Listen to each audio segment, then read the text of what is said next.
as the years progress, and this is just a testament to how crazy the world is getting. Like, our bios for the news we talk just get more and more outrageous. We're talking the president calling the last president an ape. Like, that's in here today, Cari. All right. In 2018, you ever thought we would have been talking about Diddy like that? Like, no way. Wild time. Jay-Z? Too much of a legend. Jay-Z? Yeah. All right. But we here at almost 400. Absolutely. Oh, let's do it, because we got a lot to talk today. You ready? Yes, sir. All right, man. Episode 399 of the Rise and Grind podcast. Let's do it.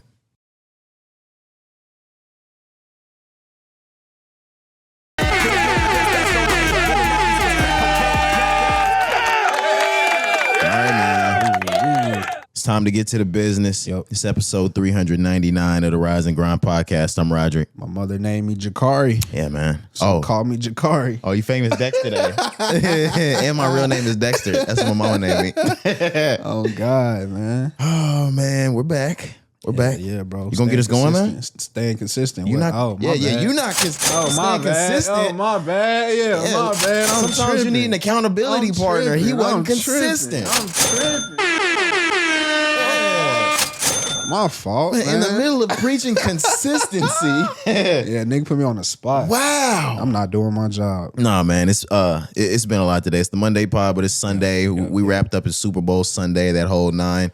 How you feeling right now? I feel great, man. Great weekend. Obviously, my favorite rapper dropped the fall off. Yeah. That's why you're so clouded. Come on, man. Everything's about him's clouded right now. His view, his hearing, his sight, his judgment. My judgment for sure. Yeah. I'm all biased today. Yeah, he's biased I don't as fuck. give a damn. Okay.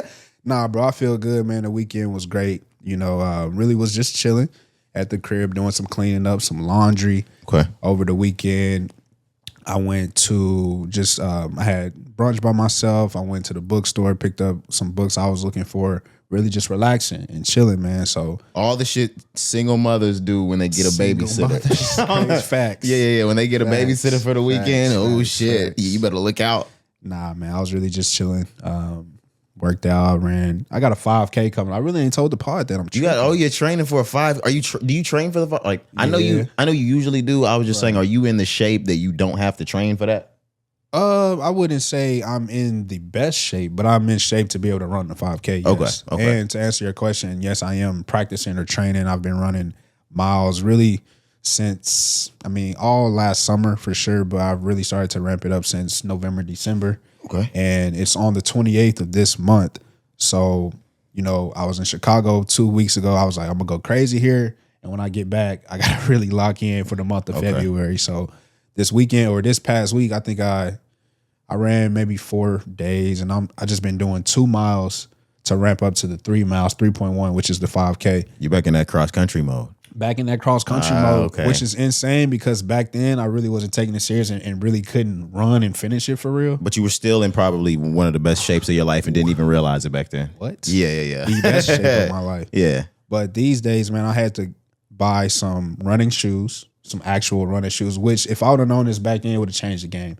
Like actually buying a running shoe that fits to your shoe. And me, I get bad shin splints. So I got a brand that really supports shin splints. Okay. And then I got the insoles that absorbs like the shock. What brand is that?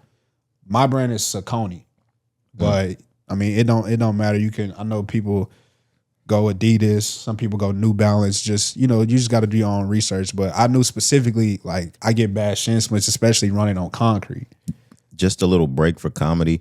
I want you to know that is 75 to 90% of the podcast listenership's first time hearing that brand pronounced correctly. Saucony? Yeah. Niggas be saying Saucony. Like, it's not Saucony, nigga. Yeah. Saucony, get it right. Yeah. Yeah, man. But that was my weekend. Like I said, just really chilling, did some running, did some cleaning up, went to the bookstore, like you said, like a single mother.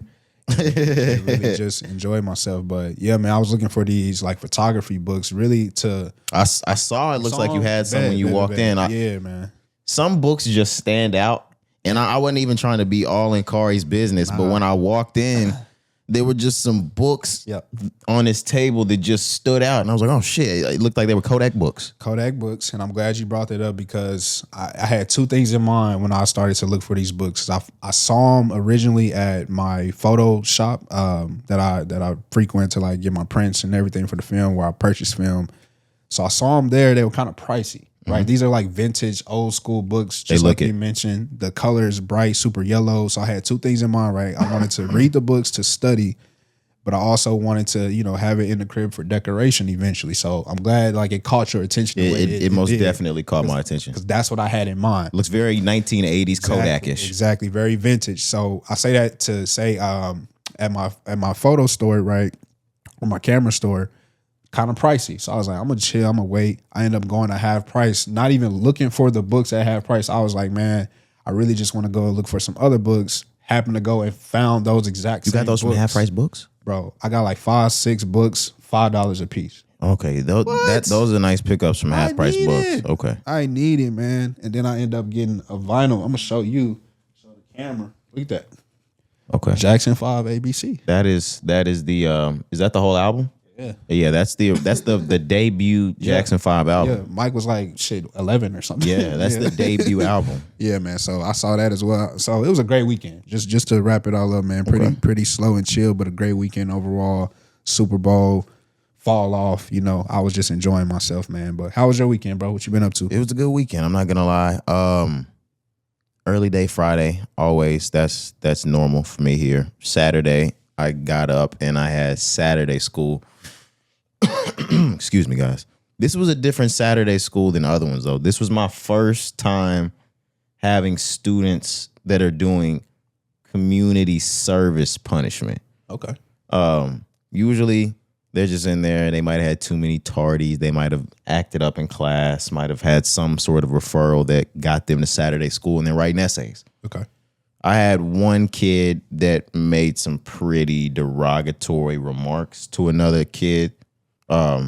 And instead of him being like expelled from the school for all the things, because it moved just past verbal, the stuff that he said actually got into like essay. It wasn't, but like the comments were so bad that it could be deemed as that, and they deemed it as that. Of course. So he was like on thin line of being completely erased from the school. But the principal was like, all right, give him this, give him this, give him this, give him this. So he has basically, it's so severe while he's here. But if you want to be here, this is what you'll have to do. And I think until the rest of the school year is over, he has community service on Saturdays. One of them is like, that one is it's like a 10th grader. The other one is a senior. Nigga just vaped right in the middle of the classroom. No way. Like, and I think the teacher stepped out. And he hit it right in the middle of class and thought nobody was gonna tell on him. There were two girls that were like, "Hey, yo, what did you just do?" And he was on some like, "What? I didn't even do nothing" type shit. He got ratted on. He's on the same type of thing, expulsion prevention type shit. So like, one of them, the one that did the vaping, he's not a really bad student. He just did some completely stupid shit. So, I got him wiping down lockers, sweeping, like wiping down tables, stuff like that. And I got him on the high school side. The 10th grader, I got him on the middle school side. The 10th grader, I want you to know, this nigga fucking hates me. Like, real shit. Guys, there's not a lot of students at the school that are not partial to me. Yeah. This little nigga fucking hates me. And I don't want to speak to my feelings about him, like, professionally, like on the podcast. Yeah. But you feel the same? Not far to fuck off. I knew you was about to say that. Not exactly far to fuck off, okay? Yeah, already. Some kids are just a little pieces of shit. And when you think about it, and when I look back, we were probably little pieces of shit to all. At times, for sure. Yeah, for sure. Yeah. But this little nigga's a little piece of shit all the time. I don't want to go into all of that. But he didn't want to do everything that I was asking him to do. So then I'm giving him like the ultimatum, like, well, you can do this or like you can leave. And if you leave, this is a violation of your expulsion prevention contract. Ooh. So the moment you leave, you're going to be moved to be expelled, buddy. Yeah, so for sure. You can pick this way or you can pick literally the highway. Literally. Yeah, buddy got the fucking line. Of course he did. Yeah, for sure. By the end of the Saturday school, yo, them niggas they weren't mad at me, but the principal just happened to just be there, and he just kept thinking of shit to do. So real shit. If I was them, I would have been pissed off too, because this nigga just kept coming by thinking of new shit to do. Like by the end of this, these niggas were filling up water inside of cones to set outside, like for the parking outside for when parents pull up. Nah. Cari, nah. Cari, the security guard was like, "Yeah, throw that there. Nah. Y'all line all of these up." Like, Cari, it was getting fucking outrageous. I may take that suspension or expulsion. It was getting fucking outrageous, Cari. Like, I may go ahead and take it at this point. Come on now, what I gotta do? Repeat the grade? They didn't have nothing to move the cones on. Niggas was moving these one by one outside. Like I said, you don't want the stuff to blow away in the wind. They filling it up with water. The shit heavy. Hell yeah, I'm thinking the same. Man, don't vape in school, guys. That's crazy. And so to the student that did vape, I just want to say, like, hearing the story lets me know that you're not that guy. You had 2 girls tell on you. Yeah. You ain't got it. Like, you're not. You are right, and Cari, this is the first time you're putting this really in perspective for me. He's really not, and he's a quieter student. Okay. He does roll with some of the cool more popular kids. Yeah. But he's not the one that can hit that in class. And they're like, "Oh my God, Jalen," or like, "Oh my God, Jaden." Yeah. Nah. Louise got done. They did Louise in one. That's crazy though. Like, and I know, man, it's been forever since we've been in school, and vaping definitely it was just getting started back then, right? Yeah, we were really getting caught. Not us, but more people were getting caught smoking in those bathrooms. But the point I want to make is, regardless, smoking, vaping, like you said, bathrooms, but like doing it in the middle of class, it's insane. We would never do that. That's the reason why, and I hate delving in all of this. No, not hate delving in all of this, but like work-wise, it's supposed to be confidential. For sure. Inside of like the meeting on whether or not we wanted to expel the kid, because I'm on that committee as well. We really don't move to immediately when you see the vape. But it was the deliberate disrespect that was like, "Oh, you didn't even try to go to the bathroom. You waited till my guy stepped out of his room, and you was like, fuck this nigga's room."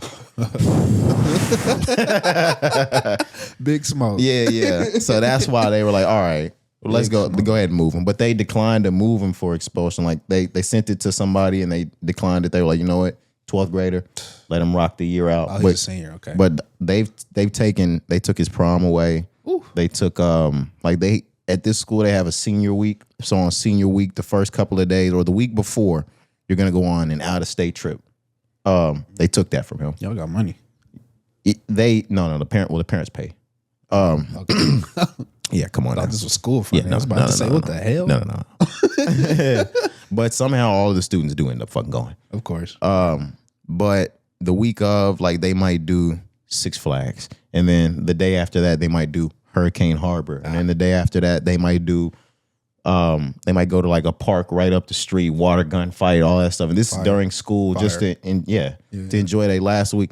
All of that's been removed for bro. That's tough. He don't got none of that shit no more. Hopefully, and again, we could dive out of this. I'm not trying to, keep. Yeah, because this is one day of the week. Sorry, my bad. No, you good. I'm just saying, hopefully, though, with him being 17, 18 as a senior, like, it's a learning moment, man. It's so many things I look back on life where I'm like, and shit we went through in college, bro. Like we learned it right in the middle. Yeah, there's some chances that could have went the other way. You know what I'm saying? Yeah, things honestly, and thank the Lord Jesus Christ, thank God, mama, and thank our parents, thank the fact that we had level heads, thank the people that we got into our incidents with for going easy on us sometimes. God, bro. Yeah, man, that'd be God, man. But yeah, like you said, like on that vape incident, you a senior.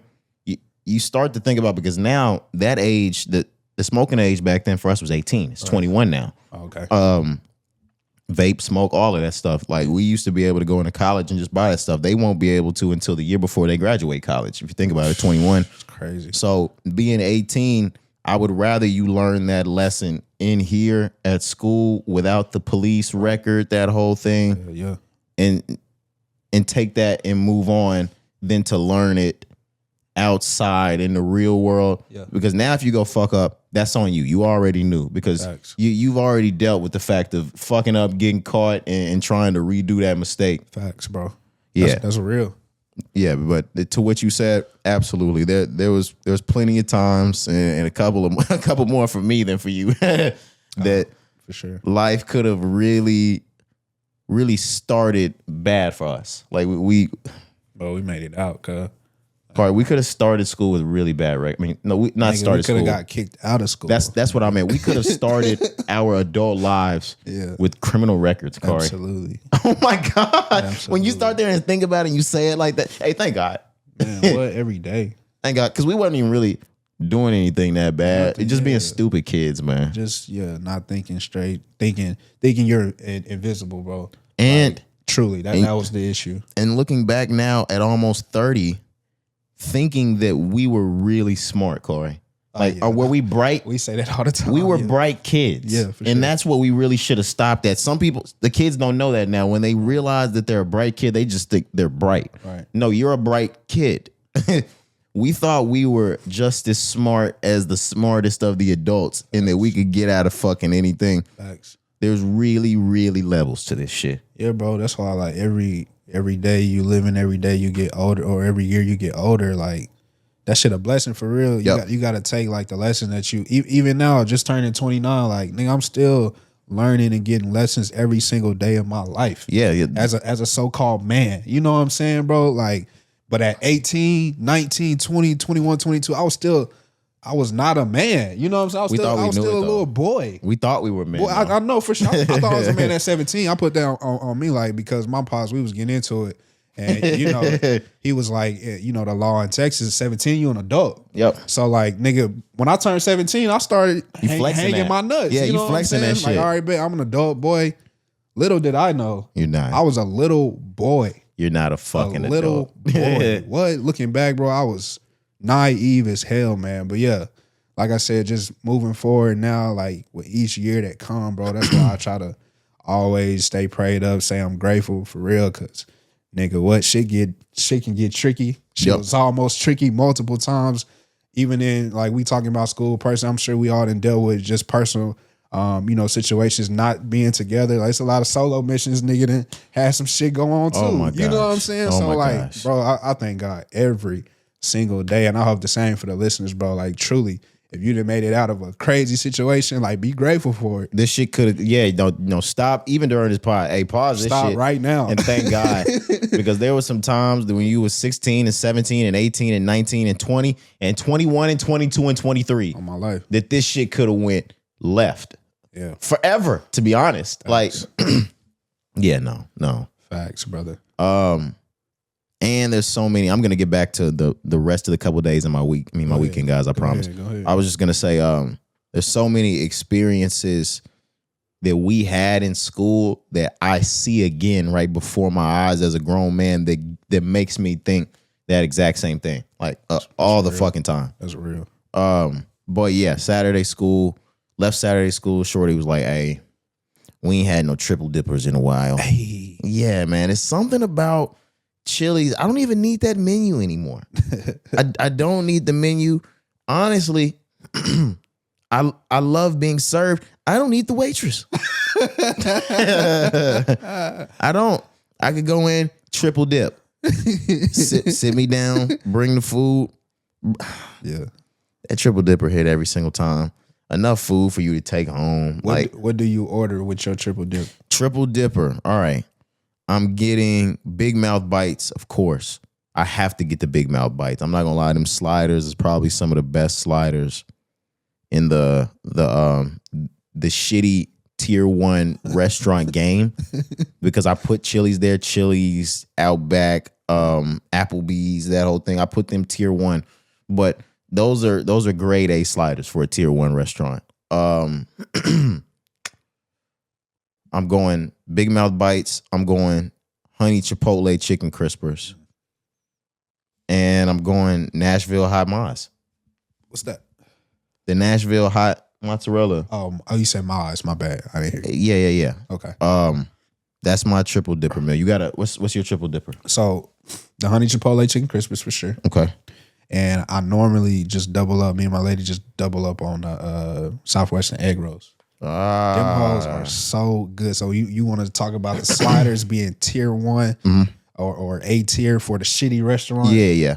Dog, them Southwest I've heard about them. Egg rolls on my life. Bro. I've heard about them. Crazy. Damn, I might need to get them. Yeah, at least try it one time. You ain't got to double up like we do, but definitely just try it. Maybe don't do the miles or something one time and really give it a try. But I swear to God, you ain't gonna go back. Yeah, because if anything that I'm doing and I'm taking out the mozzarella sticks. There's no way in the world I'm taking out them sliders or them crispers. Yeah, no, them honey chipotle crispers is stupid. Give me some extra sauce with it too. I need that. Yeah. Chili's be hidden. Something about that sauce. I don't know what y'all niggas put in that sauce. It ain't too spicy. It's right where it need to be. Right in the middle, bro. But yeah, I had a nice time at Chili's. Trying to think about really what I did yesterday evening or Saturday evening, that is. I don't know. Nice calm night inside the house though. Woke up Sunday, church. Of course I'm going to church. Left church. Had to do a little store run, and this is when I get disobedient on the Sabbath day. Uh-oh. I need a couple of groceries because Shorty was like, Super Bowl. I think I said this before. I'll make some nachos. I'll make some wings. And I was like, all right. She came over to make it, and she forgot something. I need to go to the store, grab something from the store. There's a dude outside, right outside the store. But before I even get there to see him, I can smell something. I'm like, damn, what is that smell? This smells familiar. Barbecue. Roll over the corner. Like he right in between like where you go pick up your cart. Yeah. So I can't really see him till I get around the corner. Get around the corner, he's got a whole like table. Pork ribs. Oh man. Not the pork. Cari, not the fucking swine ribs on God's good Sabbath day. Yeah, you tweaked. Cari, the thing about this is not the first time I've had pork ribs from outside this grocery store. Mm-hmm.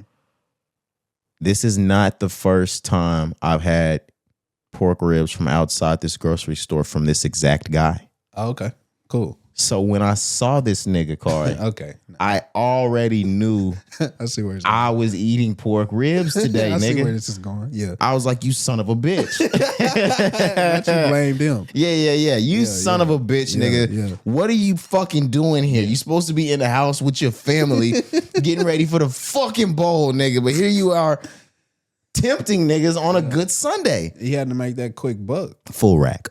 Ooh. Full rack. Oh, you went crazy. Cari, he baby back in the motherfuckers. He like, you want some extra barbecue? Sheesh. He's slathering the extra barbecue sauce on it, putting an extra like set of barbecue sauce in a crate for me. Yeah, showing this out. Fresh barbecue sauce. We made this morning From scratch. Give it here, nigga. Give it here. He knew how to get you. Yeah, so I walked out with 1 block of Rotel cheese or Velveeta cheese and a fucking slab of ribs. Nah, that's crazy. Yeah, I'm you like, supposed to go to the store for one thing. Bro, I was supposed to spend $4.39. Man. Not $19, but fuck it. Nah, that's what's up, though. Yeah, that shit was going crazy, love, just like every love. other time. Right. Showing love to the local business. Yeah, for sure. He black? Nah, he's Latino. Okay. That nigga be going crazy on these ribs. For sure. Yeah, I probably would have already shouted him out if he was black. Yeah, that's what I was finna get a shot. I would have had that nigga Instagram and shit. Yeah. Look, point down here. Point down here. Look at his at name. Yeah, I would have had it already. I'm crying.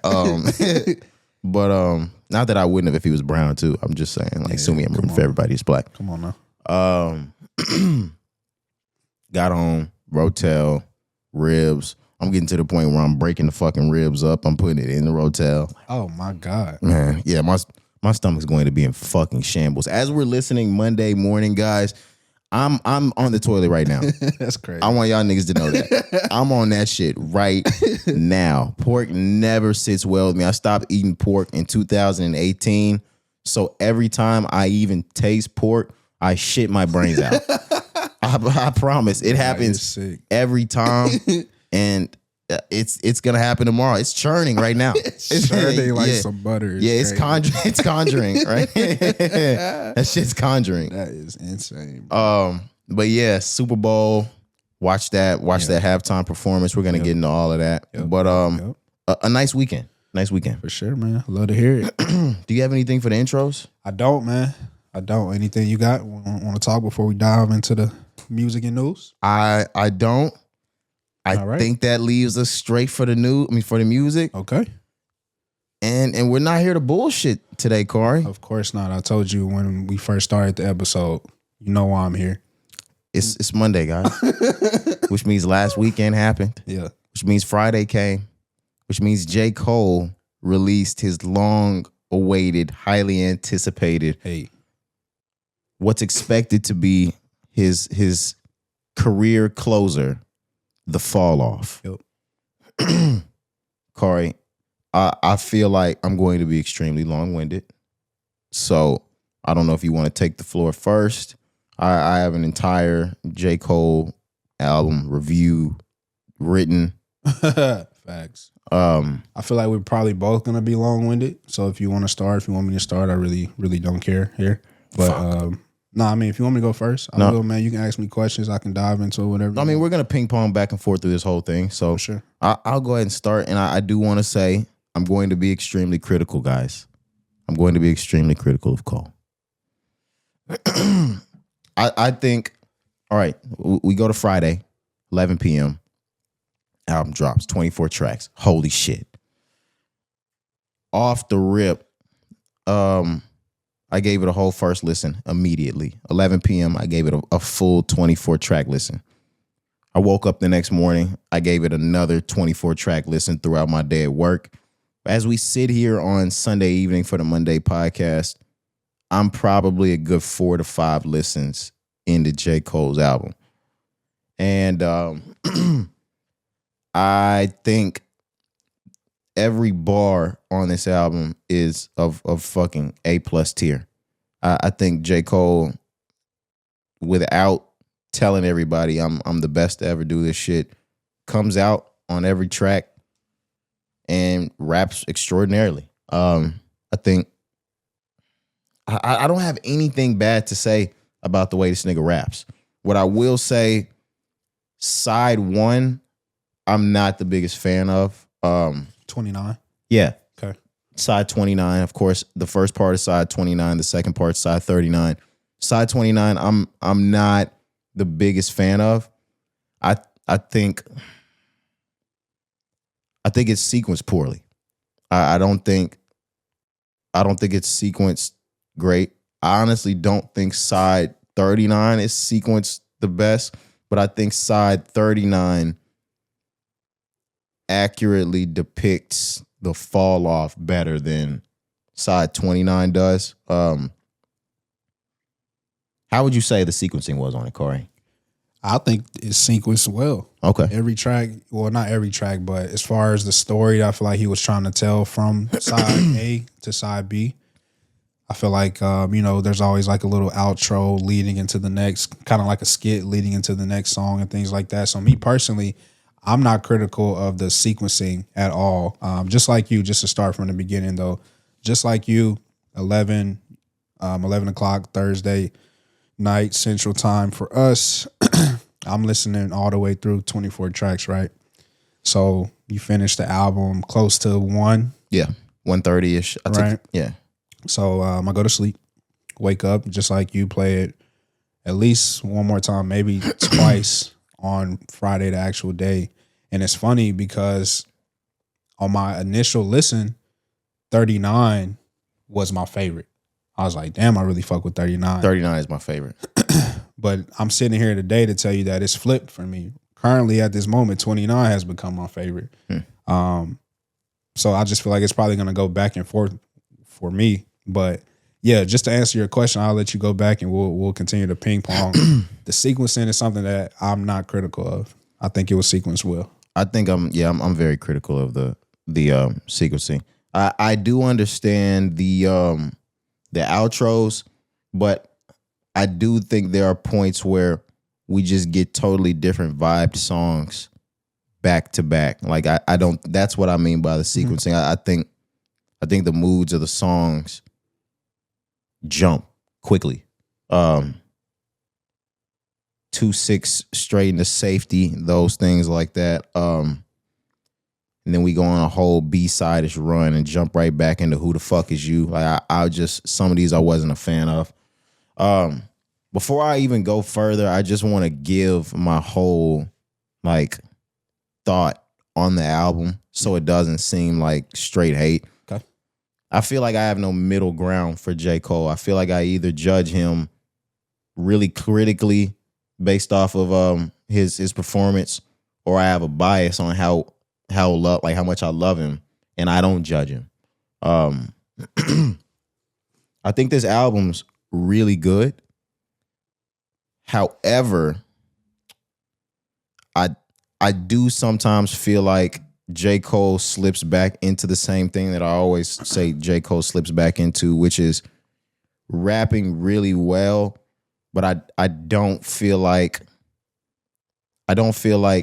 for something that was angled as a concept album really totally followed being a concept album. It's gonna sound like I'm throwing hate at Cole, and I'm not throwing hate at Cole because I love the album. Yeah. I don't think any of these beats, besides maybe 2 or 3 of them, are good. I think he picked average beats, and I think J. Cole gets to rest on how good he is at rapping. That niggas aren't even really thinking about the beats. Fall Off is inevitable. Amazing beat. Man Up Above. Amazing beat. There's a couple more that I think are really good beats, but the rest of them I think are pretty basic. Bombs in the Veil. I think that beat's horrible. I'm not gonna lie to y'all. I think he rapped his ass off on it, and I think it turns into a bit of a better beat. But when y'all turn it on, that shit sounds like it came off YouTube. Safety, amazing track. Run a Train, amazing track. Poor Thing, amazing. Legacy, amazing. Bunts Road Blues, huge fan of. Bombs Hit the Ville. Like I said, I don't like the beat, but I think that song's really great. Lonely at the Top. I talked about that in our group chat. I think that's honestly one of the best J. Cole songs I've ever heard. And when all of those songs that I just named, I feel like really, really stick down on the fall off angle. I don't think there's so much that gets clouded with the J. Cole album because he raps so well. I think every single one of these tracks are good, but I have skips for me. I'm trying to think about where I put them. 2-6 is a hit. I know they're already playing that on the radio. Like I played it. I turned on the radio. They're already playing that a lot. I don't think 2-6 is one of my favorites, but I know why it's on the album. It's his hometown. It's angled to be like a lead from it. Who the Fuck Is You? That's another one that's the same way.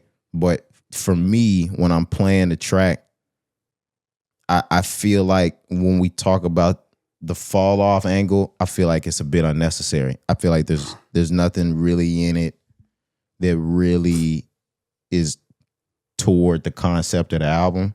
I feel the same way about Drum and Bass. And I feel that way about the Let Out. But I'm just not a huge fan right now of Side 29. I got to keep listening. This is something I'm just going to keep listening over and over because J. Cole's a favorite of mine. Right. Side 39, that's the one that I feel like J. Cole put his whole heart into Side 39. Like that's the J. Cole I came to hear. I feel like it's a lot better sequenced.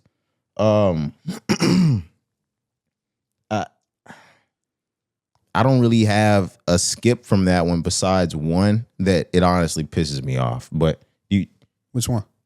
What If? That song pisses me off. Ah, really? Okay. I think with What If, everybody knows where he's going and everybody knows why the song's important. Like, what if Pac and not Jay-Z, what if Pac and Big would have been able to talk this shit out? We just watched Kendrick do this on Mr. Morale. He just did that song. And there's other people that have done it. For me, it's like a broken record. But the part that pisses me off about it is that you are living in this time and space, having the exact same type of quarrel with other rappers, and you could be talking about your situation with it. He could have absolutely used that track to talk about the Kendrick shit, the Drake shit. We didn't have to go play the broken record with the Pac shit. It wastes space on the album for me. That track wastes space on the album for me. Okay. And I feel like that track wasted space on Kendrick Lamar's album too. Why are we still talking about this shit? But the rest of it, he hit the pockets that I wanted him to hit on side 39. It was very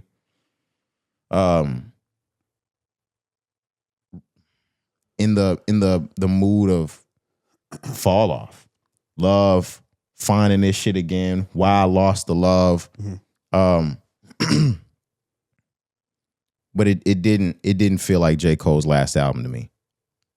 Like if I wanted to get the feeling when it was over, like, damn, and we ain't never gonna hear this thing again. I wanted to be crying at the end of this album. I wasn't. That's maybe why I feel the way I feel. Yeah. Like I wanted J. Cole to make this album with a narrative that this shit over. Like I wanted something like the jet fuel 2009 So It Goes on the end of Mac Miller's last album. Of course he died, but like I wanted it to feel harmonious and ceremonious at the end. It just didn't to me. But I still think it's really good. It didn't feel like him wrapping up his career fully to me. That's real. I'm sorry, yeah, I keep going. I'm gonna let you go. You're good. Take your time, brother. I was letting you speak, man. The last thing that I'll say is, and I said this to y'all too, Cole really, really pissed me off with no rap features. We have Tim's on there, there's Future. I think there's some vocals by Erykah Badu, production, Alchemist, Westside Gunn. But there comes a point in time, and we might have said this before, where rappers and artists reach a certain height that they no longer value what the fans want out of the music anymore. It's just what they want to make, which is cool too, because it's their production and their composition. But as a fan, I feel like the ball was 150% drop with no features. I think for a last album commercially, or at least angled as your closer, I think it was a disservice done to the fans. Okay. Yeah, but that's it. If we talk in its entirety, yeah, I still need more listens to actually give it an A through F rate, just because I'm such a big fan of Cole. I don't want to rate it right now. Sure. But I like the album. I do like it. I'm not gonna put it in any rank or anything like that right now. Yeah, that's fair, man. That's fair. Again, I'm gonna start from the top, starting with 29 for me. And when he was rolling out the album just last week, he gave us the preview, the track list. He gave us a story for each side and broke it down, right? So when I'm listening, and as I continue to listen, I keep that in the back of my mind. So starting with disc 29, this is 2014. Him, 7 years now, some 7, 8 years, almost 10 years away from home. Getting all the commercial success, going through, seeing all the good, bad, and ugly of the so-called rap and just Hollywood, and finally coming back home for the first time. So when I'm listening to disc 29 and I hear songs like 2-6, I hear songs like Safety, I hear songs like Bunch Road, I hear songs like Drum and Bass, The Let Out. Like it's a story of truly somebody who made it out and came back home and is dealing with the realness of being the superstar in your city, whether that be hate, whether that be love, or whether that be confusion. So when I'm listening to these songs, I get the full depiction of that. So 2-6 for me is a hit. When I first heard it, though, I didn't think it would be the lead, but now we see the music video.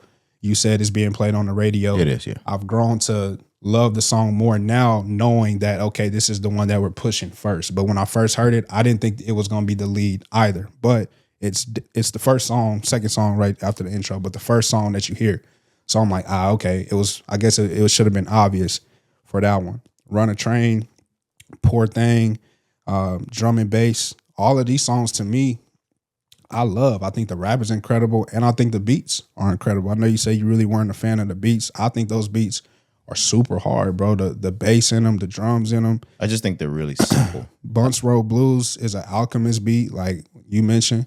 I love that one. You know what I mean? So I'm looking at disc 29 as this is 2014 J. Cole, right? 29 years old, again, coming back and just reflecting on the last 7 to 10 years of my life not being in my hometown. Then when you get to disc 39, now this is him returning. This is him more mature. This is him having more years in the game, becoming a better rapper. Pen is being clearer, more sharp, more focused. You know, he's a father. Like all of these things I'm keeping in mind as well as I'm listening to the project.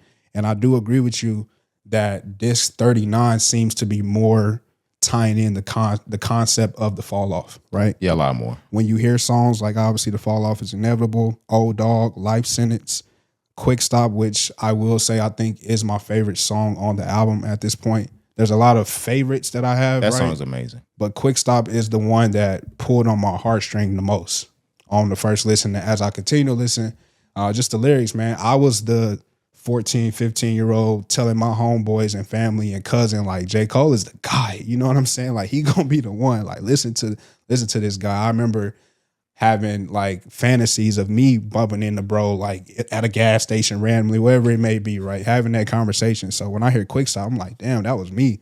So I'm saying all that to say, to wrap it up, bro, like I love the project, right? I do think it's a masterclass of rap.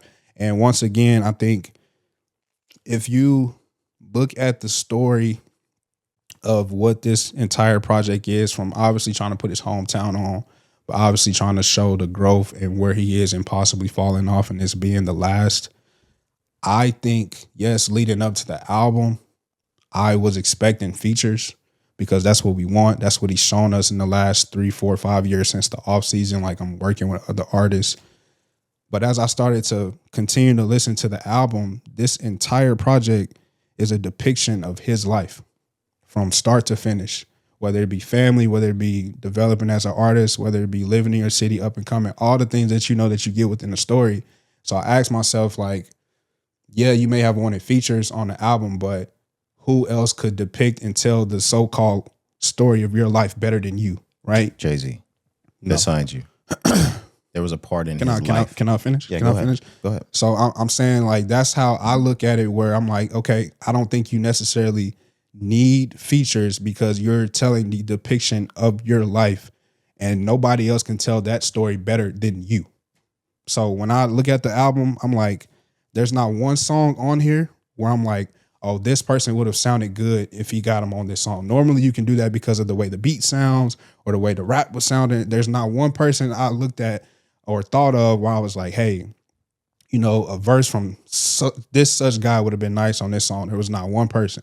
That's true. That's true. So that's why I'm like, yeah, we may want features from the fan perspective, and nobody is wrong for that. I'm not calling a shot at you or anybody. I get it. Leading up to the project, I sat here and had the same conversation with you, like, damn, we better get features on the album, right?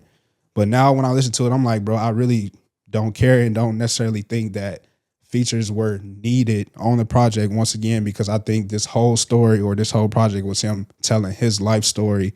And how can you have somebody next to you on a song trying to depict the story of your life when they didn't live it? That I agree with, that none of the songs on there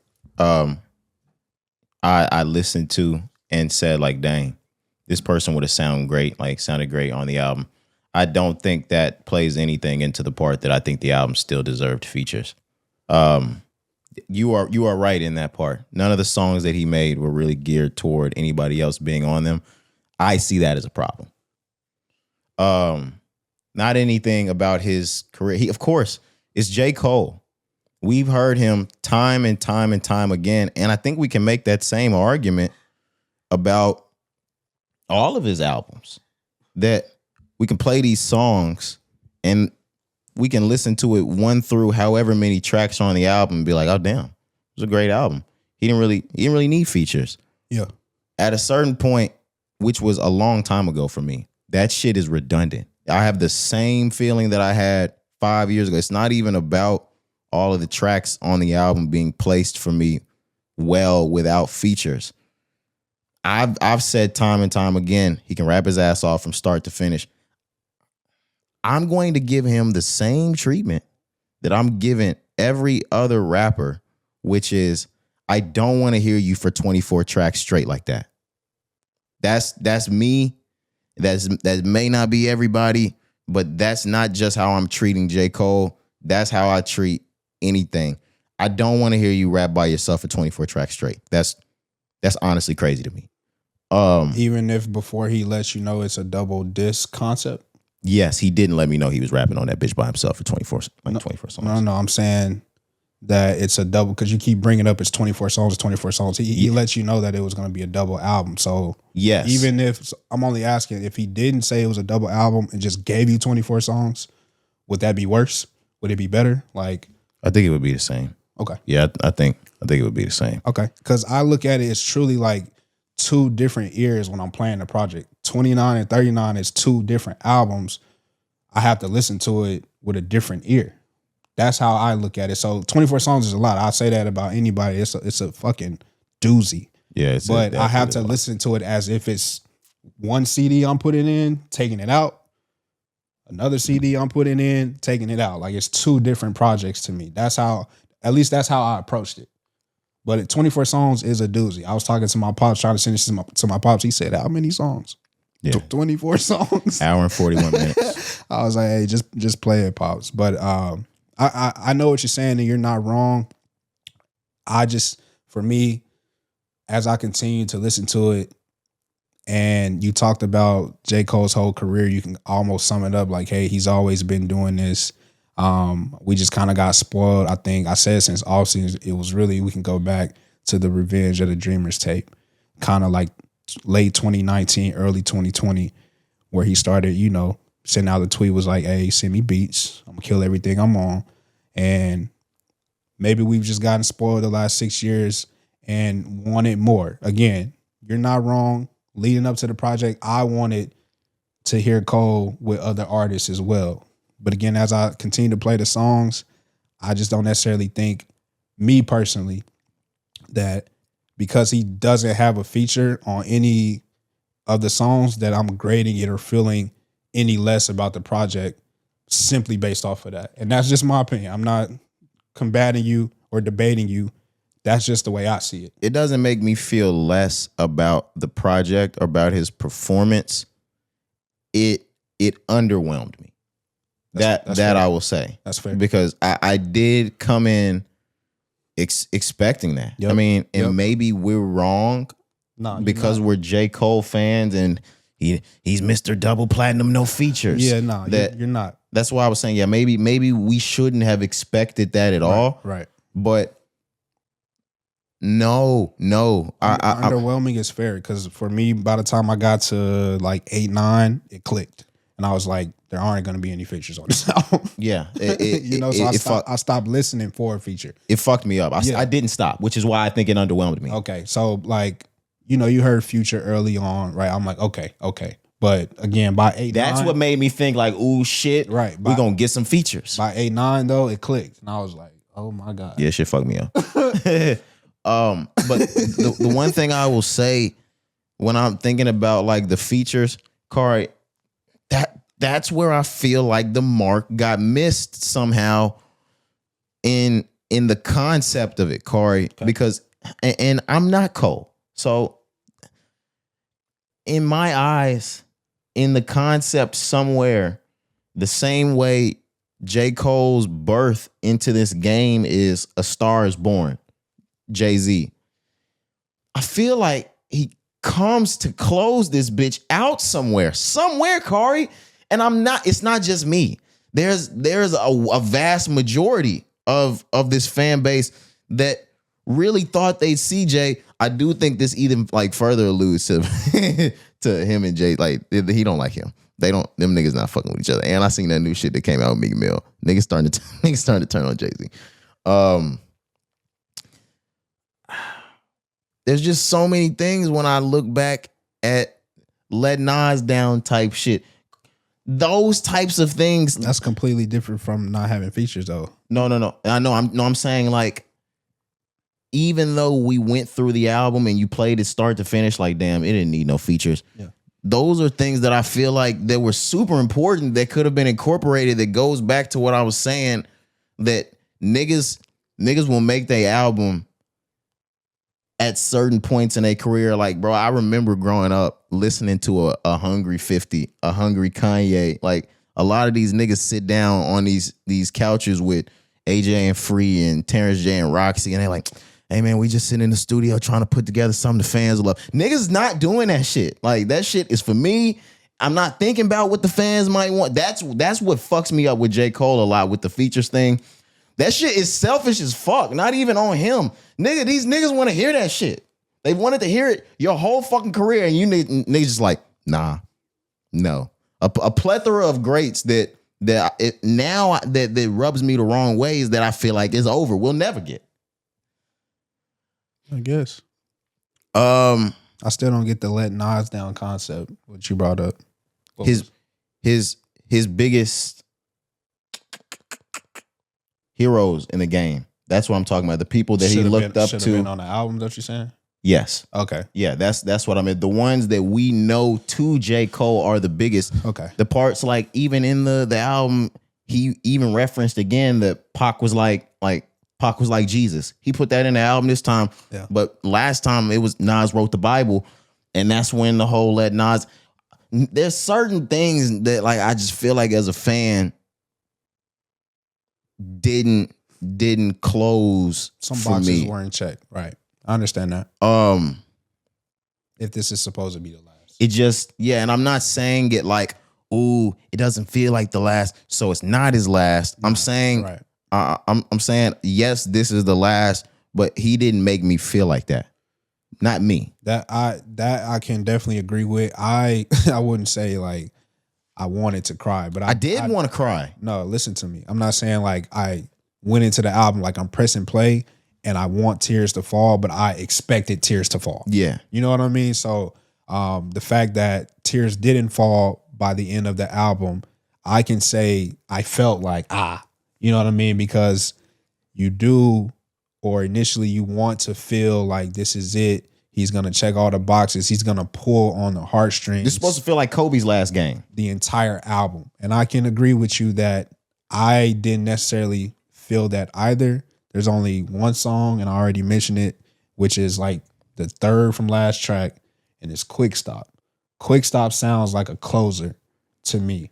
Lonely at the Top. Lonely at the Top sounds like a closer. That to me, that's why I said that. It might have been pre-production, might have been when we first started talking about it. Yeah. That is the one that song feels like the fall off. Like the whole song is around, man, I lack the motivation to keep going on in this rap game. Yes. Because the guys I looked up to in this game, by the time I finally got of age to come out and play, they was done with the game. Yes. I wish I could drag them niggas back up out of this and we could start this new shit all over again, go on new runs as popular niggas in the game again. Right. But who the fuck am I kidding? And because of that, I gotta go in the house. That's for me now. Like, I'm looking at all these niggas like, that was I wanted to feel that on every track. At least a little bit of it. Of course, you're gonna have that 2-6, that who the fuck is you. Right. It's an album. You can't expect every song to be. I know what you're saying. I wanted the fucking more. The fucking cellos and basses that fucking Mac Miller had on 2000. You know how 2009 makes you feel on his album. That's how I wanted Cole's album to feel. I wanted to feel like when it's over, like, holy shit, nigga, that's it. We heard the last. That was, nigga, they just shut the Friday night lights off on it. I didn't feel like it. That I can definitely agree with. Because I can't say that I've played it, numerous times now, and there's not one listen where I was like, damn, you never get them again. It's over. That's what I wanted to feel. But that's a good point, bro. I do think the album's amazing. He raps better than everybody that exists, nigga. It's incredible rap. He raps better than everybody that fucking exists. Yeah, incredible rap performance. And for me, I didn't say this earlier, so I want to add this in.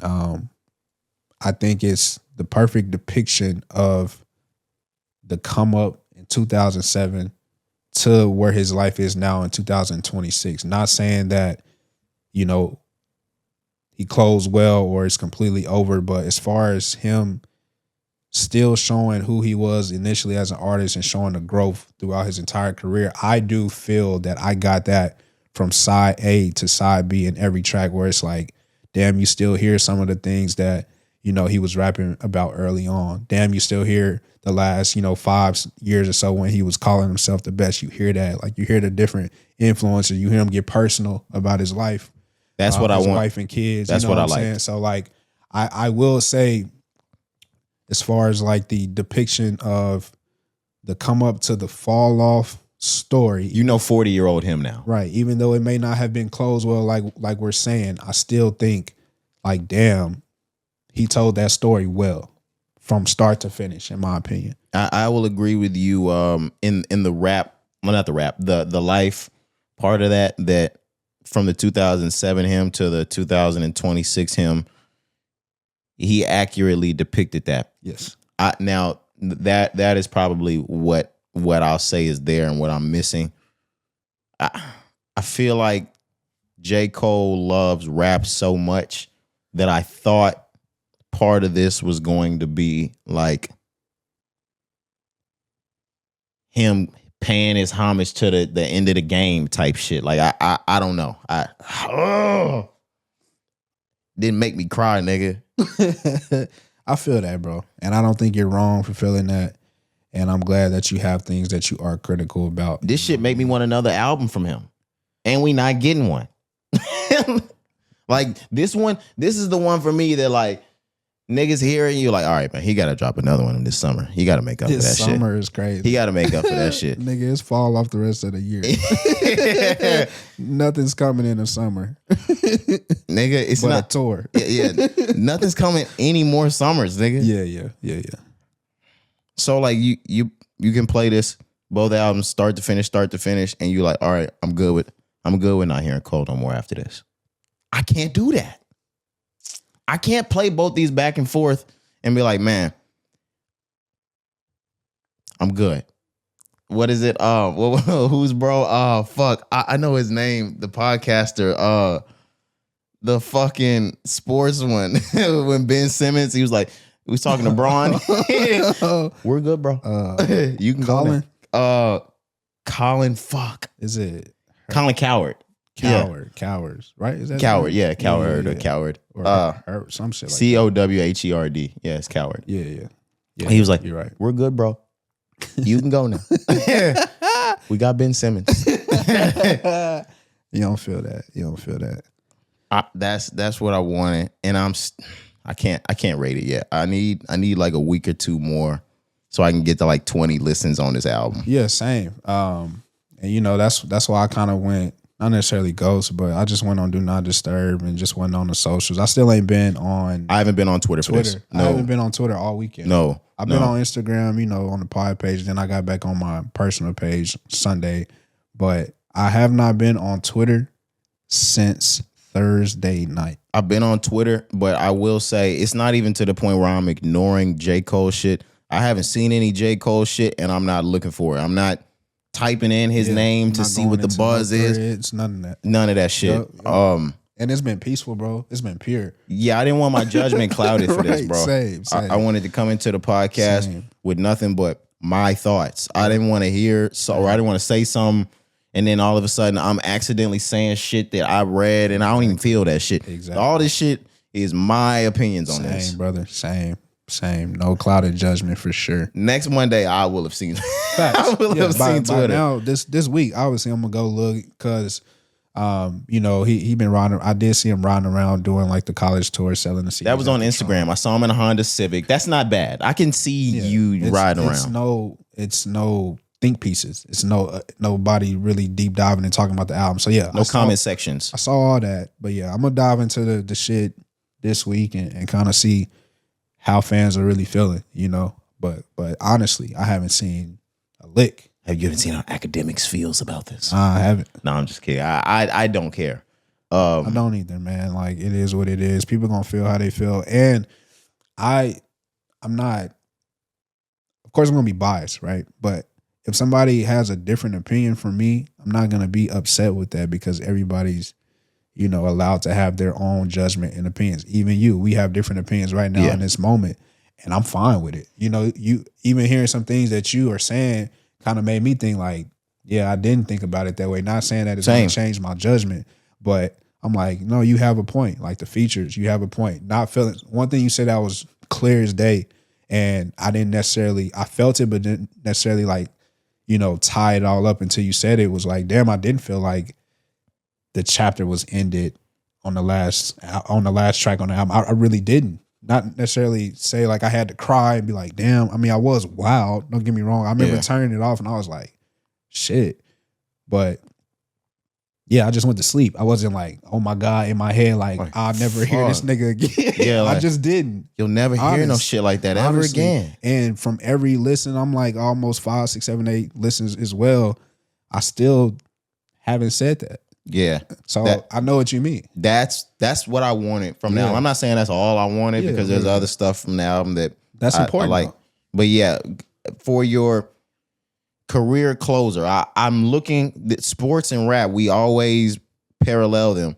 I'm looking at this shit like if niggas told you this the last dance. This the 97, 98 season. This is Kobe's final game where he scores 60. This is LeBron when he finally tells you, this my last season. Yeah. That's how I was looking at this because you told us that. Exactly. And I'm not saying this is J. Cole's fault or anything. I probably wouldn't have expected that from him had he not told everybody, fall off, this it type shit. For 10 years. Yeah. But if you're going to say that, I wanted that shit to be, and I'm going to keep saying the same word. That's fair. I wanted it to feel ceremonious. It just didn't feel ceremonious. Like he was accepting his trophy at the end, or like I've said all I can say. Goodbye, guys. It didn't feel like that. Mm-hmm. So that's real. But it was still an amazing album. Incredible rap performance, man. Which was to be expected, but I think he put on a hell of a show rapping. Obviously, you got a guess on them numbers he's doing? I'm going to say Cole's doing 200. Easy. I was gonna say 350. Okay, I'm going somewhere between 250 and 275. Okay, just because I'm never sure in today's times the climate of sales in a rap game. 2020 we come out like nigga 450 easy. Yeah, and mean it, nigga. And he's known to blow through every projection. But it's Cole. Yeah, I think we would have to look at the offseason, which I think was like 220. Let me try to get that really quick because that'll give you a more accurate depiction. What am I looking for? First week sales? Yeah. Let's see. That was what, 2022? 23? 21. And he did 282. So that's why I'm like, you say 282? 282. God damn. Yeah. So that's why I'm thinking. And you got to think, which is another thing that we ain't really talked about. I kind of mentioned it before, but Cole is independent, right? So the whole like paywall, eliminating the, streaming. There's a lot of sales that are going to come from the vinyl that was released prior, from the CDs that were released prior. So that's why I'm bumping it up to 350 because I feel like with the streaming itself, as you can see here, he's going to do 250 easily. And then you add in all the individual physical sales, I'm thinking north of 300. Are you getting a vinyl? It's already on the way. It'll be here. Okay. It'll be here tomorrow. Or that shit as soon as it drop. Yeah. Did he have different types of vinyls you could get? So currently right now, the first one was supposed to be like a limited edition. I think they called it a stealth edition. But I think there's going to be more. Obviously, you know how vinyl sells and things, they have signed in different variations. But yeah, like the way that they depict the first one was like this would be the only time you would be able to get this version, the first version of the release. So I got that one, and I bought a physical CD. The only reason why I asked that is because he did something really old school that now I'm starting to realize why niggas don't do it anymore. He has 2 bonuses on the album. And it would make sense why the bonuses are on the album if like he's pressing out CDs and he's pressing out vinyls and only those limited editions have the bonuses on them. That's what I'm starting to think, because, you know, back in the day, if you get a bonus, it came on like a bonus vinyl, or you had to buy the deluxe version of the CD. Right. He dropped 2 bonuses on the album right now. So I was like, oh, that's weird. Unless you have a deluxe album coming, which he wouldn't have done that if he has a deluxe album coming. J. Cole doesn't strike me as a deluxe album type of nigga. Nah. So I was like, man, if he doesn't have a CD and a deluxe CD, and maybe the limited edition will have them, and the regular release vinyls won't have. I forgot the song at the second one, but Lonely at the Top. Ocean Way. I think. Ocean Way or Ocean Waves, Ocean Way, something like that. Ocean Way, yeah. Maybe the limited edition will have those, and the regular version of the vinyls and CDs won't. But you know. We'll see. I'll let you know to be here tomorrow. Okay. But all in all, great album by J. Cole. Yeah, man.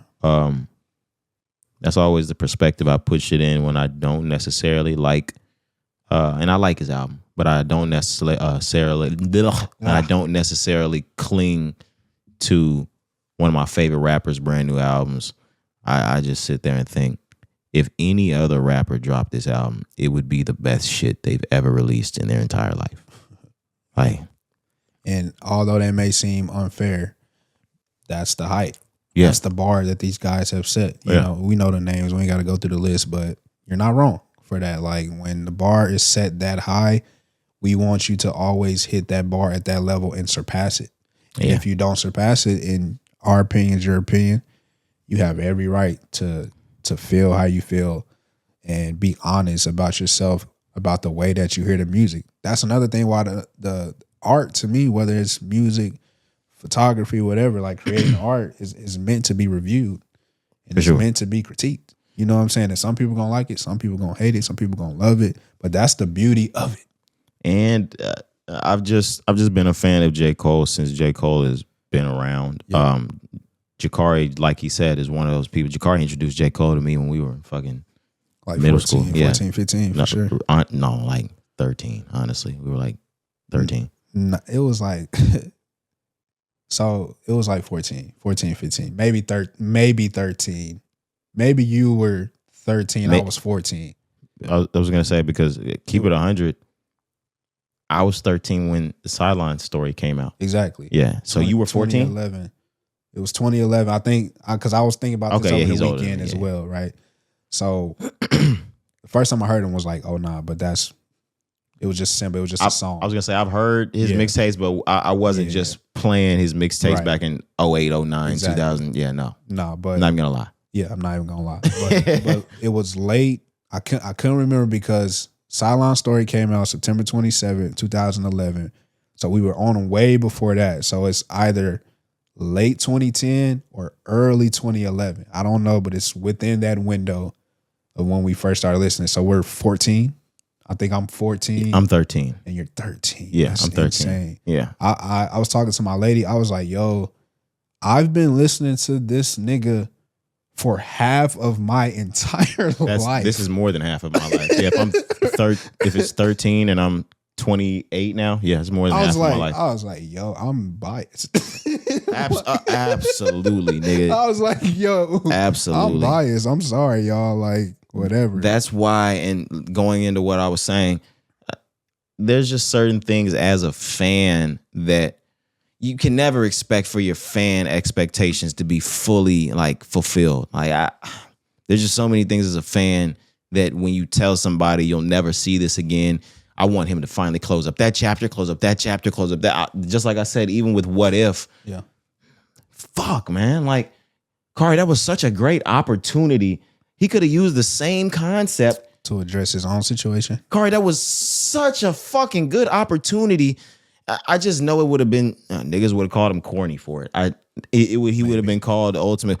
Oh, because you want to back out of the battle and then talk about it now. Yeah, but it was. I think for him, he didn't even want anything related to that on the project, which is why you probably don't hear it on that song or any other song. But I mean, again, I thought it was creative to wrap the perspective from both. You mentioned Kendrick. I don't remember Kendrick doing both. I only remember him doing Pac on Mr. Morale. He did Pac. He didn't do Big. Okay. Yeah, so he did Pac. I thought it was unique to do both. I don't know if anybody else has done both. Obviously, people have done, one or the other, like you mentioned earlier. But again, like you mentioned, it could have been an opportunity for him to address the situation. Yes. I personally just think he didn't even want to do it on this album or in that moment on that particular song or any other song. But when I heard the track, it honestly made me think like, oh shit, on some Kendrick shit. I was like, oh, by verse 3, I thought he was going to do like Kendrick and like Pac and I keep saying Jay, Pac and Big on one. I thought the next verse was going to be about like the next one. And I thought like last verse, he'd finally talk about that'd have been real. Yeah. I thought that's where we was headed. Second verse, I heard this nigga being Pac. I was like, oh shit. But I don't like that song. I'm not gonna lie to you guys. That song might get deleted. That's your skip? Yeah. I'm not a fan of. There's certain songs that I feel like I could remove to make the perfect album. Which goes back to you saying it's not sequenced well, so that makes sense. Yeah, but we don't got to stay here. No, yeah. I'm done. We gave enough. Love J. Cole though. Absolutely. Moving forward, I think that was the music for the weekend. That it was very all J. Cole. Right. We do have an announcement that Brent Faiyaz is on the way, though, Cari. Yeah, man. He's dropping this week, 13th, which is Friday. A new album titled, what is it? I hate him. Icon. 10 songs in total. I am seeing that it's being executive produced by Raphael Sadiq. I thought that was interesting. I'm seeing it's mastered by Mike Dean. I know you hate the guy. But you naming some good niggas. Exactly. When I saw Raphael Sadiq, I was already intrigued. And then Mike Dean, now I'm really intrigued. But yeah, man, I mean, I've never been the biggest Brent Faiyaz fan. We've been heavily critical on this podcast about him. You specifically, I know you gonna say the same shit. So hold on, don't say it just yet. Let me get my shit off first. You got it. But nah, man, not the biggest fan, but the guy got talent. And I'm gonna play the project. I was only intrigued by, again, those names, those producers, those people mastering. I think that's some big names, and I think you kind of set the bar high. We just talked about Cole having a bar, setting it, achieving, surpassing it. I'm looking at this project, only 10 songs. Regardless of that, I'm seeing, once again, executive produced by Raphael Sadiq, a legend. I'm seeing mix and mastered by Mike Dean. The bar is already set for Brent Faiyaz for me. So when this project comes on Friday, I'm expecting it to be something at least worth listening to.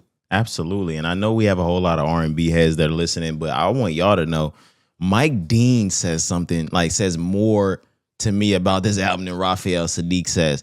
That nigga Mike Dean is fucking crazy with the production shit. Having him master your whole album. Yeah, man. What I will say though, I fucking love Raphael Sadiq, but if you listen to Raphael Sadiq's discography, that nigga don't change his key either. he just is. Listen to Tony.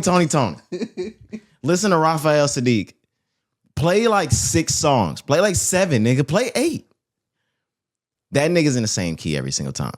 I do love Raphael Sadiq, but he might fall victim to the same shit that Brent Faiyaz falls to. And Raphael Sadiq, you're not gonna make me like Brent Faiyaz. Like, who would it take? Is there anybody? I'm just throwing a question out there. No. I'm really thinking about this. He would need Babyface, nigga. Oh my God. And you know what? Babyface knows you singing the same fucking key, and he not gonna work. He don't want to fucking work with you.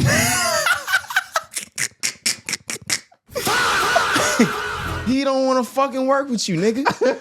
I'm letting you know that. I'm crying. Yeah, no. When you put this on there, I honestly, when I was on purpose. When I was at home, I was like, man, did his album? I didn't see the 213 part. I was like, did his album come out? Yeah. And I didn't realize it. And I was like, I hope Cari doesn't think I'm gonna come on here and talk nice about this nigga Brent Faiyaz. Nah, bro. I did it specifically for what you're saying right now. I already knew what was coming. Guys, if you're a new listener to this podcast, I think Brent Faiyaz is top 10 shittiest in the game. I don't think there's too much that he does. He does great. I think his beats are good, but when he opens his mouth, I don't have fun anymore. Oh I don't fucking like it. I don't like it at all. That's crazy. He has one song that I put on a playlist that we all did, and I think it was God's plan that whole playlist got fucking wiped out. You can't find one goddamn song from that playlist anymore. Bro, you crazy. The album, I'm sorry, yeah. The playlist was called Rainy Cuts. God sent the flood. You cannot, it's the only playlist in the Rise and Grind discography you can't find anymore. Oh my God. Shout out Brent Faiyaz. Yeah, we're gonna see what it's talking about. Icon 213. Brent Faiyaz. Come on, no. And the thing is, it probably seems like it's just for the content that I keep going in, but I really just keep thinking about shit. Okay. Brent Faiyaz is the epitome of when our parents tell us that niggas don't sing the way they used to sing. How do y'all listen to that shit? That nigga sucks. Speak your truth, brother. That nigga sucks. When has he ever just switched an octave and hit a high note and you was like, ooh, Brent Faiyaz? You got songs like that though? I'm not a huge Brent. I can't even name songs off of memory for you. All right, I'm not a huge fan. You're gonna have to bleep this. I'm sorry, Cari, to make you do more work. Yo. Do you know who is big fans of Brent Faiyaz?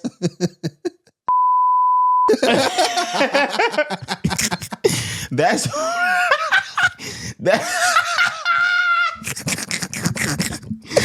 That's who keeps this nigga Brent Faiyaz like in play. I don't know how he got so many of them, nigga. But they filling up his shows, nigga. For sure. they buying tickets. Yeah, I don't know what the fuck it is, man. Oh man. Wow. Yeah. Again, 213. Icon, Brent Faiyaz. I only know that because I used to fuck with a lot of them. They love that nigga. Holy shit. They fucking love that nigga. All right, man. Can we move on? Yeah, I want to move on. Let's do it. Car, you wedged that bullshit in the middle of the podcast. On purpose, man. I'm ready to move on, though. All right, let's move on. We're into the news. And like the rest of you guys, this past week, me and Cari found out GloRilla had a sister. Dead ass, who looks just like her. Oh my God. Just a nigga version of GloRilla. And she still has a pussy. Yeah. Where do we intro with this, Cari? Oh man, it was a wild week and weekend for GloRilla's sister. I'm sorry, I don't even know her name. I wish we would have had her name because just calling her GloRilla's sister just seems disrespectful.